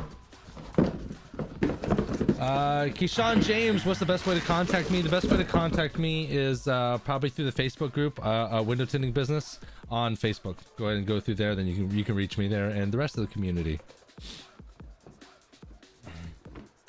DJ Sko, glad to see you on the stream. Patrick, hope you're doing well. I'm doing much better, thank you. I'm doing much better. Gosh, that's a lot of Johnsons. Way better water control than me. Yeah, it's a shit ton of Johnsons. I know that for sure. How many days do you recommend to not roll the glass after a tint job? I usually say 3 to 5 days. 3 to 5 days. Unless it's colder weather. Like if you're up north of the Mason-Dixon line during winter time, it could be up to 30 days. So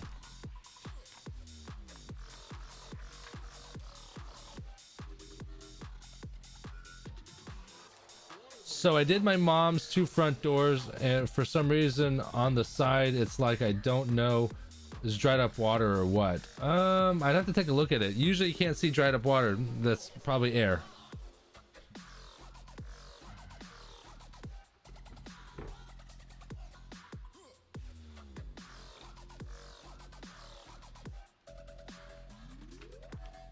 Auto Tint Express, you opened up a shop 3 months before the pandemic hit. Oh, ain't that the fucking truth, baby? I know how it is.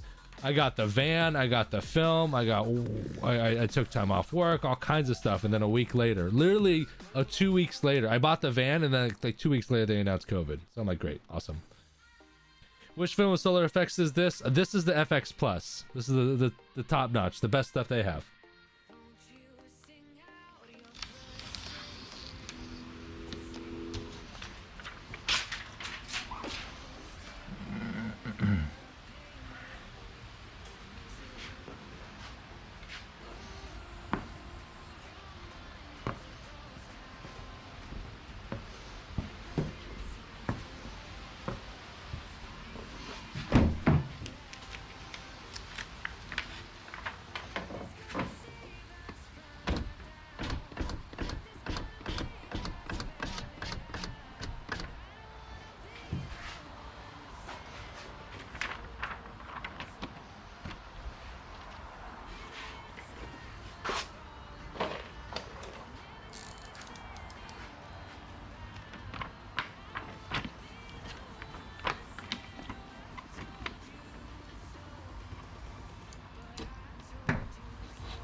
Mm-mm.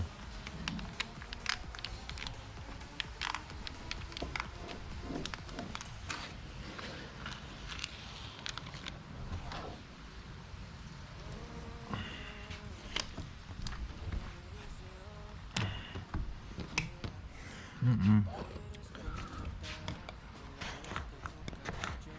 Is it fitting? It's too long in there.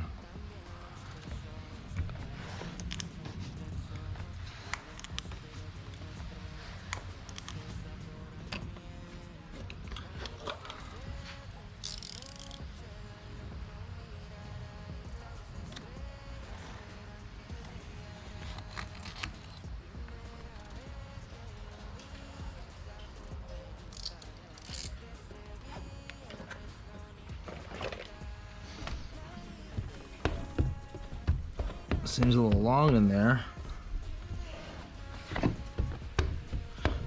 So I just trimmed it. Basically shoved a blade in there just to cut any excess, but I don't know. I hear it. I don't know if that's gonna fix it.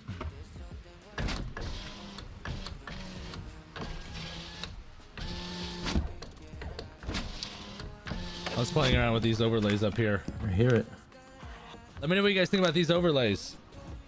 I like these recent super chats, or the most recent super chat, recent super chatters, and then the top super chats of this sessions. I kind of like. I'm trying to like put more emphasis on that just so people get some recognition. People love that shit. Yeah, too long. Ooh, that's loud. So James says, how often are you going live now? I will be going live Friday, Saturday, and or Sunday, but I'll be doing it a lot more consistently, at least once a week, hopefully shooting for twice a week. All right, so this is what I'm gonna do. Basically do the same thing. I'm gonna knock out some questions here while we're here. Bench says, how often do you clean out your pressure tank to avoid the issue with J&J soap, like the buildup? Whenever my tank goes empty, I empty it out fully, and then I throw a hose in there and I let it rinse out for 5 to 10 minutes until the water that's pouring out is completely clear. Every now and then, probably once a month, I have to take like a toilet scrubber and scrub the excess out of there. But as long as I do that every time I refill, and then I refill it with filtered water. I don't use tap water. That's my cleaning process, and that's how I avoid any buildup. And then I also clean my filters. Just the one filter, the filter tip I have. How come you use the heat gun on the doors to shrink it? How come you don't use the heat gun on the doors to shrink it? These trucks, most trucks and SUVs, they're not very curvy, which means that they don't need to shrink, especially if you know how to spread the film correctly, versus anchoring the top and horseshoeing it essentially, which will create fingers. I'm impressed with your Auto Tint Express says, I'm impressed with your technique. Are you 100% self-taught, or do you work under an experienced tinter? Yes and no. When I first started, I learned everything off of YouTube. I was watching Ralph Van Pelt videos and Matt Blackmer videos, and then I got film and I got tools, and I decided that the window tint is a profitable and good career, that I wanted to try it out. So I started tinting about a dozen different cars. And then once I got the hang of it, I went and applied at a shop and lied through my teeth, said I had 3 years experience, and I had no experience, except for I could install side doors and quarters cleanly. Back windows, I had to work on that. And then it took me about a year working at another shop to be able to like get my chops down where I was comfortable with doing it on my own, especially with shrinking back window, because I just needed more time to be able to have the experience to shrink windows over and over and over and over and over and over and over again. So I learned the basics, the foundations of it online, and then I went and worked at a shop so I could just repeat it over and over and over again until my technique was perfect. So Thing I did before, just with a slight adjustment. I'm not even gonna move this because it can move forward just a little bit when we install. So I'm just gonna slice and slice.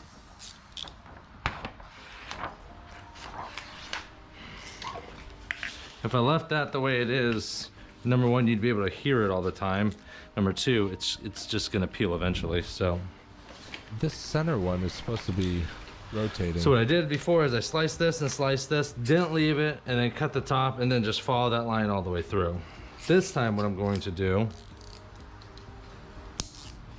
is I'm gonna slice the bottom.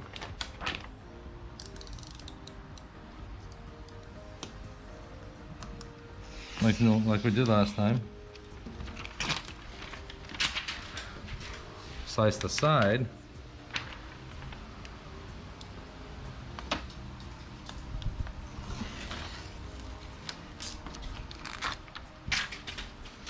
And give it a little bit of a shift. A little bit. Tiny. And then instead of starting all the way at the top or not cutting it at all, I'm gonna do it right in the middle, halfway. Boom, right there.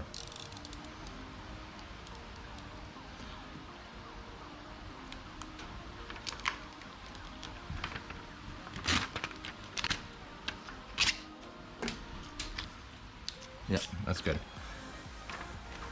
Shift it back just a hair. Just a hair. Now I'm gonna cut it like I did last time, where I'm gonna roll it down a pretty good amount.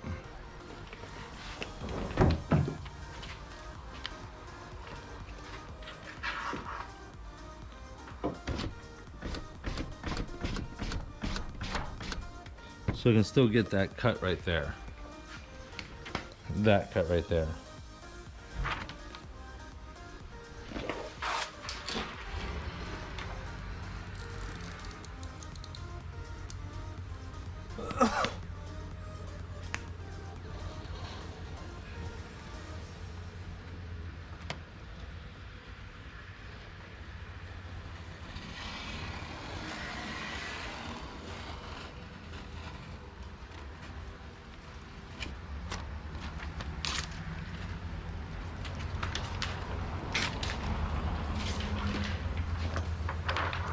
Now what I'm gonna do is I'm gonna meet those two, this line, because if this line keeps going, it makes it too long and it starts catching what happened last time. So now I'll meet those two connections right there, and then I won't have the gap like I did on the other side. What I'm trying to do is eliminate the gap when you roll the window down.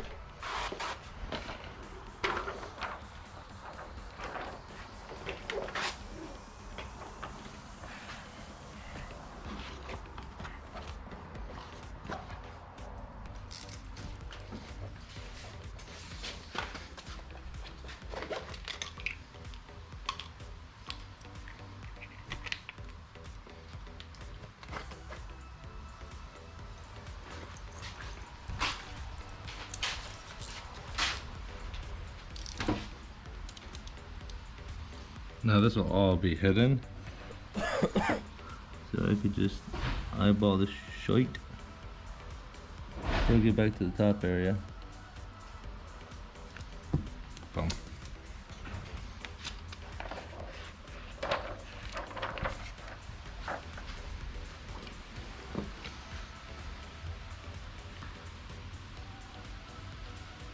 Quick Shade Window Tinting says he's alive. I am alive, fuckers. I'm back. It's a little obnoxious to have to recut things, but God, I'm so excited. Obnoxious not to do it right. Gotta round off that bottom quarter a lot. That's right, baby.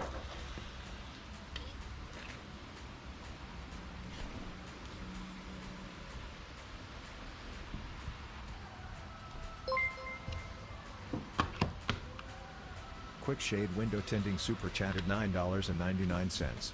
Miss you, buddy. Still traveling to tint at the other shop? Quick Shade Window Tinting with a $10 super chat. Definitely appreciate that. Thank you very much. Well, I miss you too. No, I'm not actually. I switched everything around. I am now working. I am no longer working at the shop in Orlando. I am no longer working at the shop in Lutz. I am working for a shop Almost done. 10 minutes away now, 15 minutes away now, Monday through Thursday. And then I'm working for myself Friday, Saturday, Sunday. That is the new thing. It just happened just yesterday, all finalized. Super excited, which means that I can do live streaming a shit ton more now. So I'm really, really excited. So the Quick Shade, thank you very much for the super chat. Definitely appreciate that. Thank you very, very, very much. Are your blades OEM, Olfa stainless, or generic? I don't use Benchmark Designs. I don't use generic. I don't think I use anything generic, truth be told. Yeah, just to let you know. Look how much I trimmed. That's so much. It's gonna be good this time.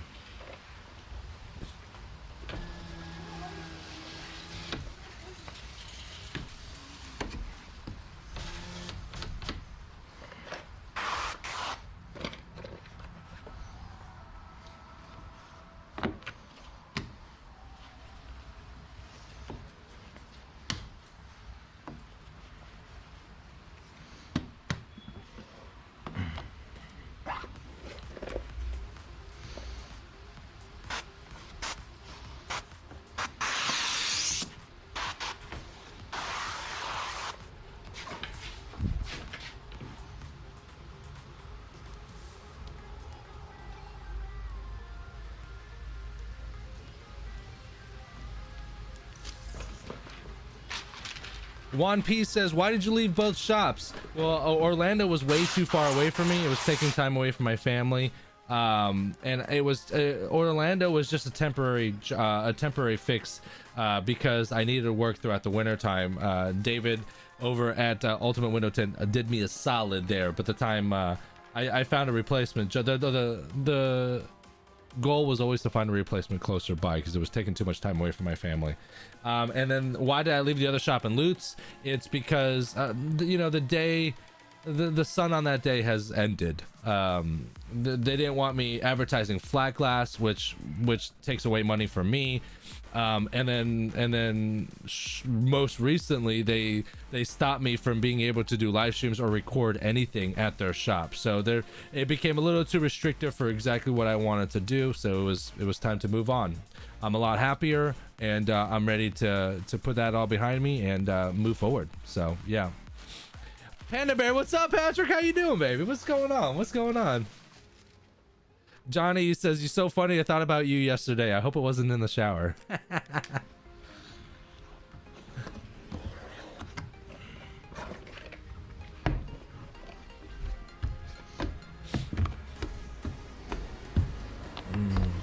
Yeah, the center overlay was supposed to just like tick most recent super chatters, but it wasn't working for some reason. So I kind of like the recent super chatter, the one right here, recent super chat. So that's going to be the most recent one, and then we're going to keep track of the top top super chatter here. But I didn't know this. What it does is Alligator didn't tip a 1 for $14.97. He tipped 3 times for $4.99. So I guess the system will keep track of how much people are super chatting and then combine it all together. So if you're ultimately super chatting the most, even if it's separate super chats, it'll still put you in at the top super chatter, which is kind of cool. Good. 15, 30 over 15. Yeah, I like that because then it's not too dark.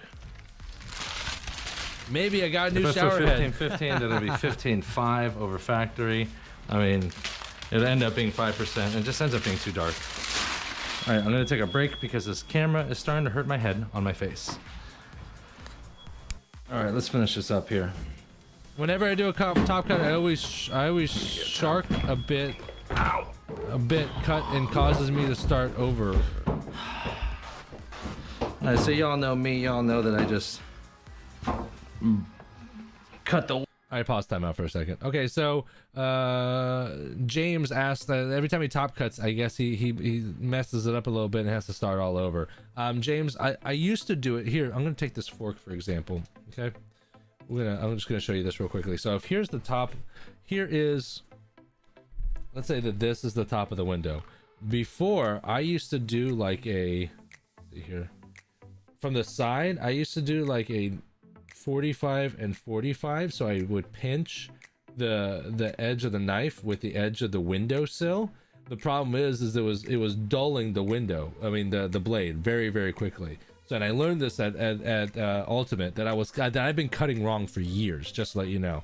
I literally poke it through and just lay the blade flat, right? Because if it's flat, it can't move up and down. It's when you're trying to keep it at a point that point can move. But if it's flat, you just now that knife is flat on that windowsill, you just follow that line because the knife is going to stay flat against the window because the knife is so wide, and you just kind of keep it going there and keep that front edge going, and then that way that doesn't dull the front edge of that blade, and it just rides the top of the windowsill even around curves or whatever because that blade's going to stay flat. Try that. It's going to be a lot better for you. That's one thing that I did change after leaving Ultimate or when I was at Ultimate, and it's so much better, With and then cut it inside and whatnot, but unfortunately these trucks are super tight on the inside, so what I'm gonna have to do is I'm gonna have to put it on this back glass so I can hand cut it.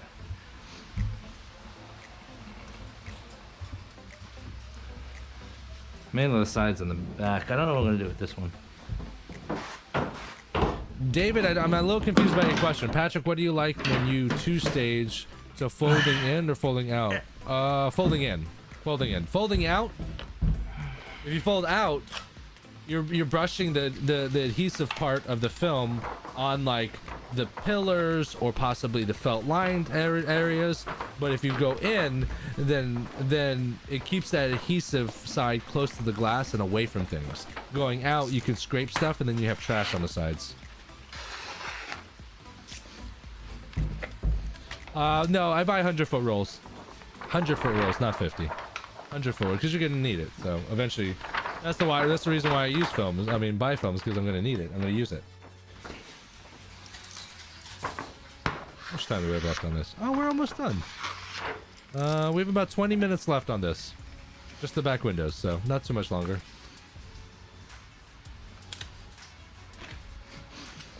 Almost time for lunch for me.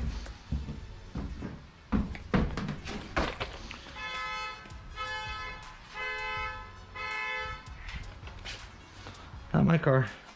Benchmark Designs asked, when cutting the top edge that way, do you move the film down or for the window edge bevel? No, I don't. Because what happens is I cut the top edge, and then that top edge is gonna go, oh yeah, I guess that's what you're talking about. Yeah, the top edge is gonna go just below. I like to keep about a 1/16 of an inch gap from the top. Just a 1/16. And that 1/16 gap at the top is gonna shift the film down for the bottom seal so there's no light gaps. So before I cut the top edge, some people will move the bottom down and then cut the top. I don't move the bottom down. The only issue is with that is if I fuck up that top cut, I have no room. I have no backup film to just slide up and try to recut. So I'll turn this one off and this one off. Nice. Okay, so I'm gonna tack this down here. Well, actually, what I'm gonna do is the bottom edge of the film is a straight line. So I'm gonna use that straight line. Now I don't have to cut that.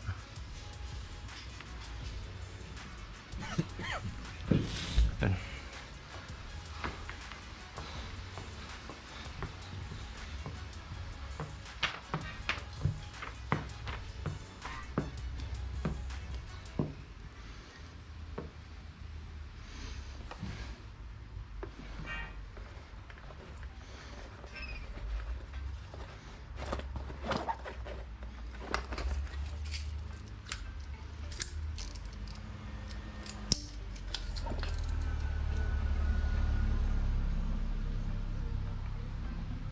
Now I'm going to cut this pretty dang close, within 1/8, because there really is not a lot of room inside there.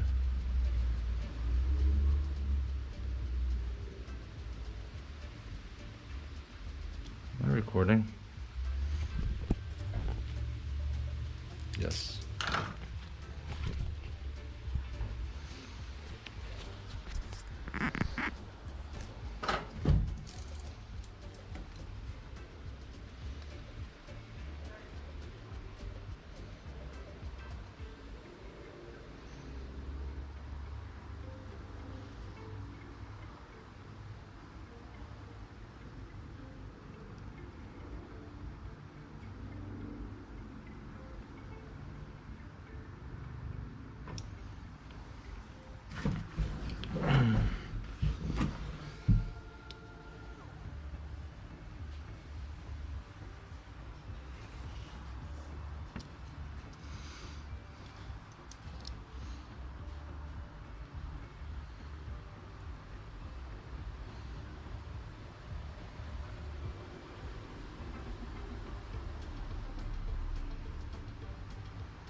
Auto Tint Express, I do, but it's so tight in here and that edge is so close that you have to just cut it damn near perfect.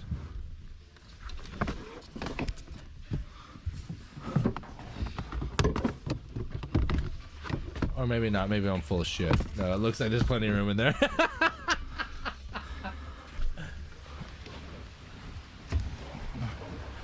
Yeah, I probably should have done that. That would probably save a little time. Thanks for the tip.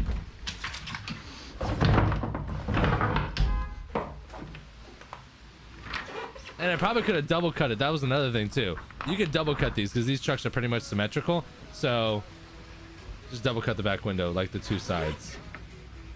This shit ton easier.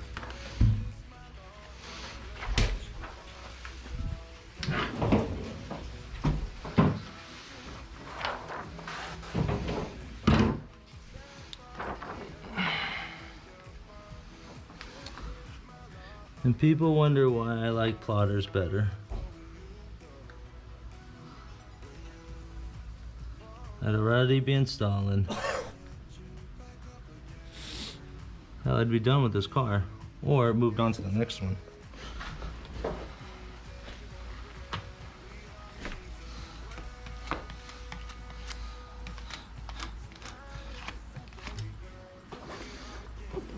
All right, guys, we have about less than 20 minutes left. Less than 20 minutes left. So we'll do a little Q&A at the very end. If you guys have any questions, concerns, shout outs, some final stuff, we'll stick around and then we'll go ahead and close it out. But just let you know, thank you very much for joining us.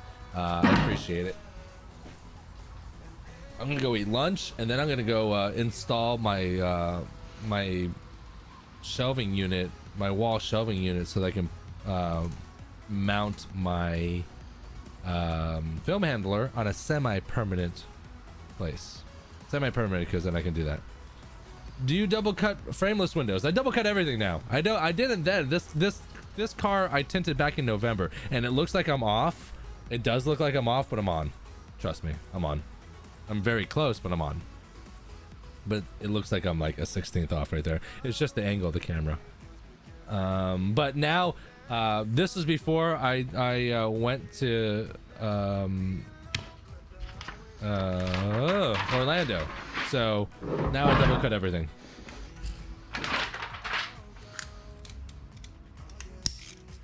Truck back windows alone make plotters worth it. I think all back windows alone make plotters worth it. Hand cutting doors is easy peasy, but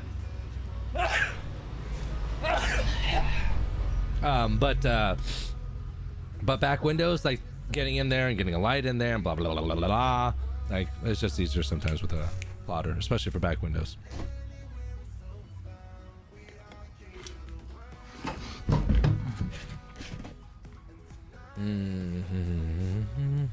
So I have Chevy Silverado, I have an Elantra, I did a flat glass gig, so I'm gonna be doing a flat glass live stream soon.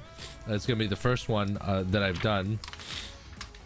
And then I'm doing a pair of headlight tint tomorrow. So I'm gonna shoot that tomorrow and then see whenever the hell that comes up. So I got shit coming, y'all. Thank you for being so patient.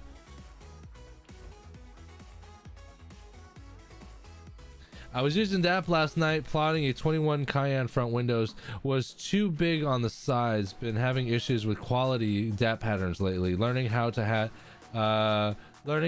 cut more now. And, you know, it's not with DAP. It's not with DAP. It's not with Precision Cut. It's not with whatever software out there. You got to understand is that when these brand new cars come out, most of the time the patterns are slightly off, if they're in there at all. And then what happens is they get adjusted. Like the pattern will go in there, and there's usually there's like a 3D scanner. Like I know that 3M uses it. It's like a 3D scanner, and they literally walk around the car, and then they scan the car for the rough pattern of the windows, and then they kind of they probably like tweak it a little bit, but they're not perfect. You know who makes it perfect is the tinters that use the program, because then you can edit the program slightly, maybe bring the film in here, maybe bring the bottom down a little bit and stuff like that, and then the users at the end of the day submit those for saving and submit those to whichever software company, like DAP or Precision Cut or whatever, and then the patterns get better. You ever notice that patterns that are a few years old are pretty much on point, but the brand new ones are always a little off? That's why. So I wouldn't blame it on DAP. DAP I hear is very, very good. Precision Cut is very, very good. There's a lot of I even rag on Tint Tech 2020, but then I hear that their softwares and their stuff is getting really, really good. So it's usually just the first, you know, the first year a brand new car comes out, a brand new model comes out, they're usually off just like a little bit. So don't be too hard on them. You still work slow tinting? Do you still work at the other shop? Nope. I work at a shop local, close to me, about 15 minutes away, which is fucking amazing. I work there Monday through Thursday, and then I work for myself Friday, Saturday, Sunday now. So I'm really excited. Like, again, it's going to give me opportunities to stream a lot more, do these live streams, work on my own shit. It's a lot of opportunities for growth. You guys are going to see 2020 was kind of a shit year for YouTube and growth and whatnot. It kind of fucked everyone, I think. But 2021, I'm really excited. I'm fucking pumped about this shit. I'm telling you, we're gonna do it and do it right. You're gonna see a lot of content. If you like my content, you're gonna see a lot more. If you don't like my content, then you probably want to fucking unsubscribe because I'm gonna pop out a shit ton more. So yeah, that's it.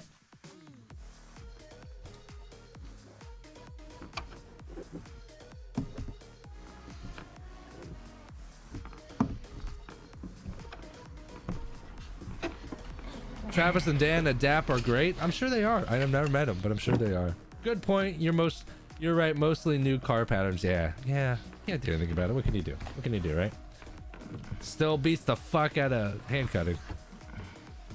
Because sometimes I've never worked with DAP, but I know Precision Cut, you can go in there and edit a pattern. If it's too big, if it's too like a 1/4 inch too big, you can bring that one side in usually. Bring another side in. So.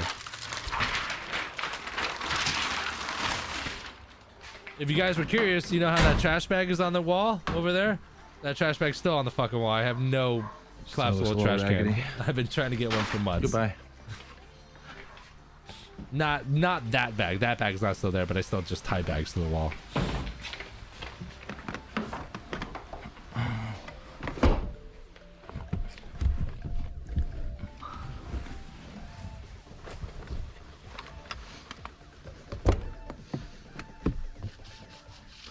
I'm just gonna go ahead and clean this right now, but I am gonna install the right side or the driver's side.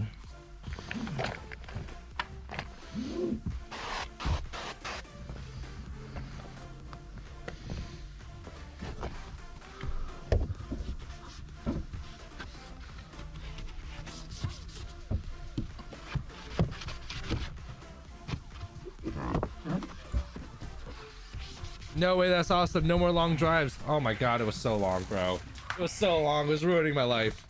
Just the longness of the drive. I mean, 4 hours every day in a car, 4 to 5 hours every day in a car. But you gotta do what you gotta do, baby. You know what I'm saying? It was not ideal, but I would rather drive 4 or 5 hours a day and have work than sit around with my thumb up my ass or not make my bills. You know what I mean? I gotta do what I gotta do. I'm a faja, right? So my duty is to provide. If I don't provide, then what the fuck am I doing? I think that's what we're all trying to do, right? Trying to enjoy what we do for a living and provide for our families.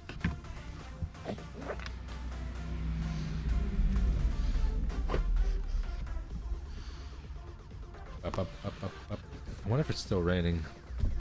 Severe thunderstorms and rain today in the Tampa area.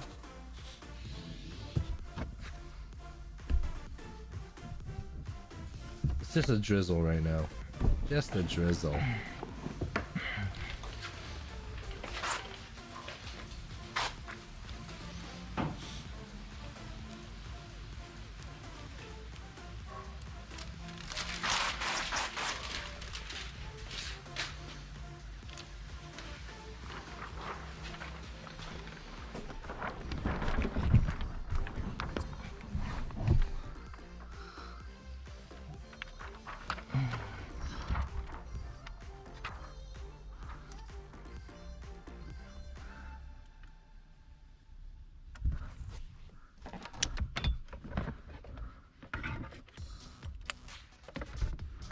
Wow.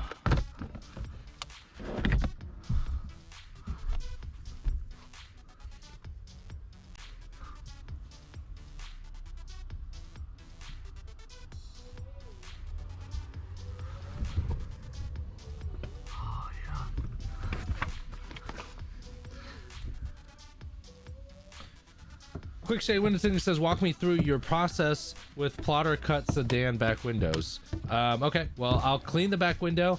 I'll spray it down, squeegee it real quickly, and then I will go into, I'll dry it off, I'll dry off the excess, and then I will apply dry shrink prep to the back window, and then I will go and print out the film, and I roll it on the plotter, and then I unroll it directly onto the car itself, the dry car. Some people will roll that film onto a peel board, cut it, and then move it. The problem is now the back end of that film is wet, depending on how much water you use, and it could start making stuff sticky.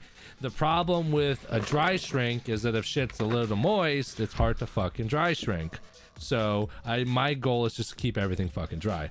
And then at that point, I'll tack down the middle, and I'll cut about an inch and a half outside the cut pattern. I won't weed it because I don't like to shrink film that's already weeded. It's fucking weird to me. So then what I'll do is I'll cut about a half an inch to an inch around the outside the cut pattern, and then I'll go and untack the center and realign it so where it's gonna lay exactly where it's gonna be. And then I lay my H pattern and shrink. After that, I go inside, I clean it, and then I take the whole liner off. I weed it then with the liner off. I mean, obviously take the liner off and wet it all down. And then I weed it there off the car, and then I take the pattern and I grab it and I fucking Frankenstein it and put it in. But I have also been doing a different type of I'm straight up gonna line up the install top and hand cut because there's more than enough room. Yeah. Yep. There you go. That's happening. I hope that answered it. I did find another type of reverse roll. Again, something that I learned over at Ultimate Window Tint. It's a variation of a reverse roll, but if you keep it on the car and you do it off the car, like a reverse roll, you have to move the glass or whatever, and then you roll it, right? Now both sides are wet, so even if you get it into the car, the side that's facing you is wet, so it's slippery and it's hard to move. This variation of a reverse roll that I learned over at Ultimate, if you do it off the car, you can reverse roll it and you can put it in the car, but the side that's facing you is still dry, so you have grip. That's the way I learned, and I'm going to show you guys that also coming up, so just beware.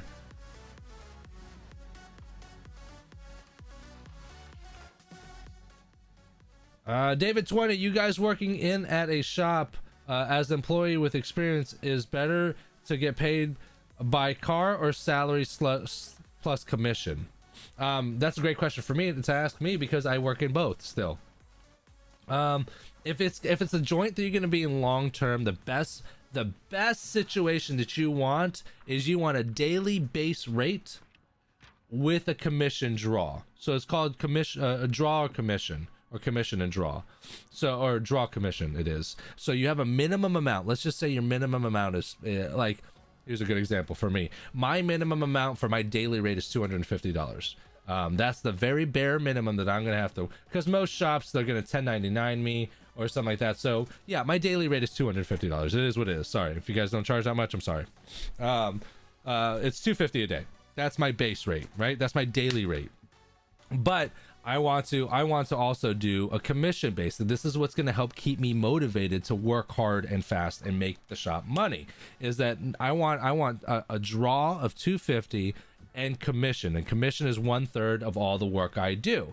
Now, if my commission, my 1/3 commission exceeds my draw or my minimum daily rate, then I will take the greater of the two.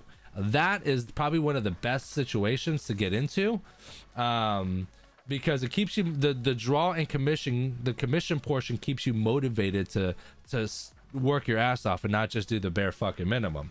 But having a set daily rate is good because you're going to get paid the same. Your checks are the same every single week. You know how much you're going to get paid at least by minimum, and it's easier to control, and it's easier to work out your finances that way. If you only do commission based, you're going to be balling during the summer and you're going to be dead during the winter time. So you better put your nuts away for the winter. Most window tenders cannot do that. So they spend all the fucking money they make during the winter time, and the summertime, and they have no money to get through the winter time, and then go scrub dishes or do something, or they usually get in trouble and go to jail or something of that nature. So if you're going to do commission only, be fucking smart. And also understand how you're doing it. If you're a 1099 employee, you have to put taxes back. You got to be smart about that shit. Don't just be like, oh, I get more money up front. No, you got to fucking pay Uncle Sam, because they'll go after your ass. And if you're an employee, then they take taxes out for you, and you just have to do the taxes portion. You have to pay your fucking taxes because Uncle Sam don't give a fuck. They'll come after you.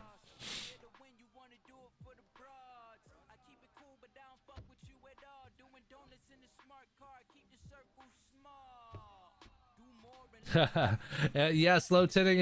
It's good to see you work on small space with a garage. Yeah, you know, you got to work with what you got. There's sometimes there's some Ford F350s won't fit in my garage. So there's certain cars that I don't work on because it physically won't fit in my garage. But we gotta do what we gotta do. So was almost done. Yes.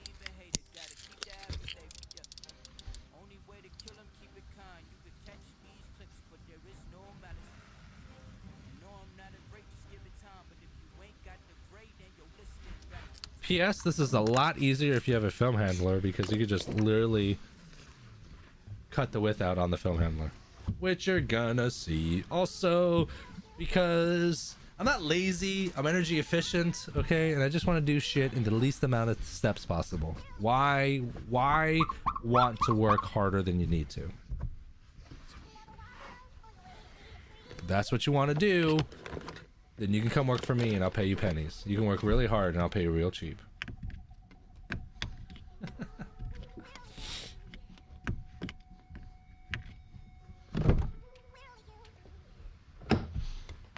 Oh, for those of you guys that are watching, let's see here. We got 17 people. That's pretty cool, whatever.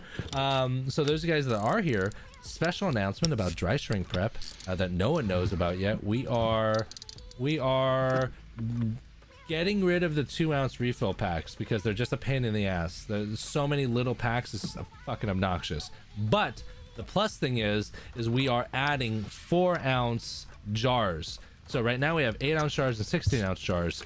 But sometimes people don't have the $60 for an 8-ounce jar, which I totally get. So we're rolling out 4-ounce jars. That way it's going to be a little bit, you know, if you need a little bit of DSP and you don't want to get an 8-ounce or a 16-ounce, or you can get a 4-ouncer now. So those should be releasing really soon. And with that announcement, I think we're also going to be doing a soak shield giveaway really soon as well. So stay tuned for that. Probably best, I don't do a lot of announcements on YouTube, but I would more do them on the Facebook group because I have the dry shrink prep business page, but then I also share that shit onto the Facebook group. So be aware of that for the giveaway, and also the 4-ounce jars that will be available as well.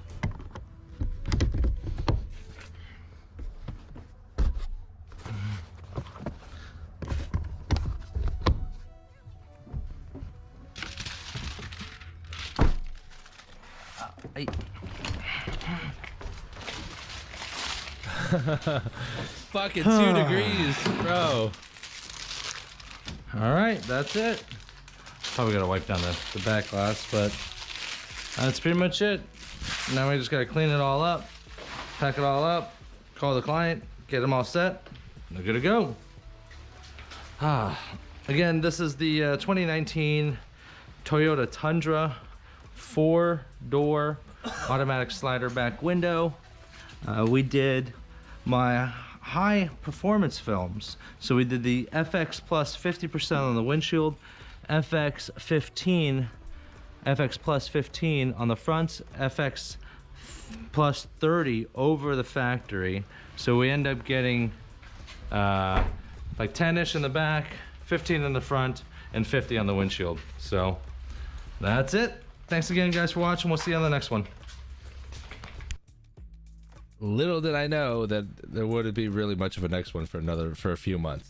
So So that's pretty much it right there, guys. Thank you very much. Here we're gonna stick around for just a couple minutes, just for a couple questions here. Quick shade window tinting. Yeah, that's why I moved to Florida, because I don't like the fucking cold. I'm from Southern California, all right. So when I was in Ohio, that was just too goddamn much. Alligator window tint says, are you going to do the Patrick pack?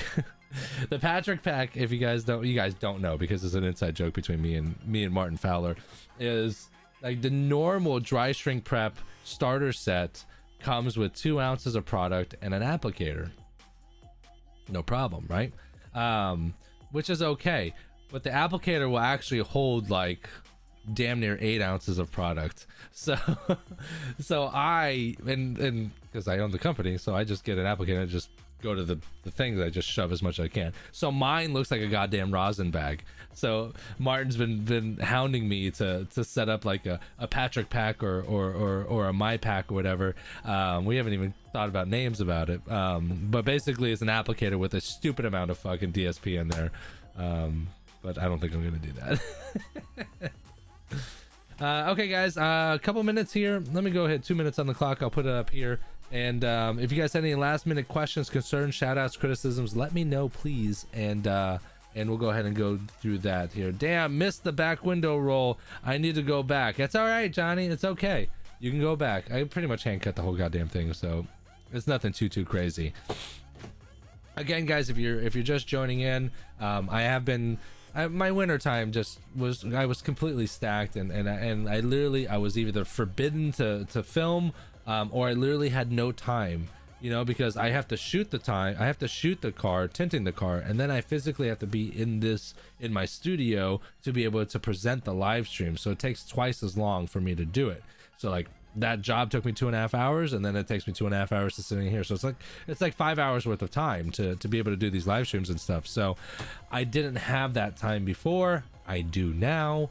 Friday, Saturday, Sundays, Sun Solutions Tinting is going off the fucking chain. So, and I'm going to be recording everything, and then I'm going to be able to do much more live streams. So thank you very much. For those of you guys that are here, make sure to hit the bell notification so you guys are notified. I am going to be doing some light, like normal video uploads, just like grabbing little pics. Like I think today I'm going to do the sales pitch that we did, the sales call I did. I think I'm going to make that like its own its own like uploaded video. So you're gonna see basically like pickets of like highlights of like the best parts of the live streams just in its own little uploads. So that's coming soon as well.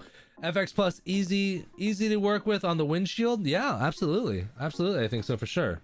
Absolutely. Uh-oh. Alligator window tint super chatted $4.99. Call it the alligator pack. The alligator pack. I'll think about it. Uh-oh. I don't know if you guys can hear that, but the alarm just went off in my thing. My 2-minute timer went off. Alligator with a $5 super chat says, call it the alligator pack. I'm still on the fence on whether I'm not going to do that or not. But big shout out to all the sponsors. Big shout out to all the super chatters out there. Let's see here. Who was it that super chatted here? T-Jet, thank you very much again. And Quick Shade Window Tinting, thank you very much again. And of course, big shout out to Alligator Window Tint, our top super chatter of the day with 1996. Really appreciate that. The year that Martin Fowler was born, 1996. Really cool. And small world, I guess, right? Small world, as small as Martin Fowler because he's only 5'2". So big shout out to him. Thank you very much, Martin Fowler. You're amazing. And also big shout outs to our sponsors, guys. Quick shout out to oh my god, there's so many. No, I'm kidding. Tint Wiz, thank you very much. Tint Wiz, check it out, tintwiz.com for your free 30-day trial. Easy sign up, email, password, boom, you're in. Try it out for 30 days. They're amazing. It's the go-to CRM suite. Ultimate Window Tint was running basically everything off of Tint Wiz, and it's really cool stuff. The hard part about showing Tint Wiz videos is because I can't show client stuff, so I have to like put in fake clients, and then I'm gonna start showing you how you can implement Tint Wiz into your everyday lives with Tint Wiz. So check it out again, tintwiz.com. Big shout out also in part to Dry Shrink Prep. Dry Shrink Prep is the healthy alternative to dryer sheets, For more information and to check out videos and to purchase, check out dryshrinkprep.com. And last but certainly not least, our window film sponsors, the good guys over at Solar Effects Window Films, my exclusive automotive window films that I use for my personal business, solareffectswindowfilms.com. Go ahead and check them out. They really are awesome. Like I said, I project within the next 2 years, they are going to have exponential growth. And they're really good to their clients, and their film is fucking badass. Get on it. Go ahead and check it out. Try it out. See if there's a dealer in your area, because there will be soon. And once there is, they're pretty much not going to be able to get on board with them. So get on board now. David C, love to see more videos delivering the film for your front windshields. Absolutely. I'll go ahead and do that. I mainly reverse roll front windshields. So, but maybe I could just do a dedicated video on how I install the film from the windshield. So definitely, for sure.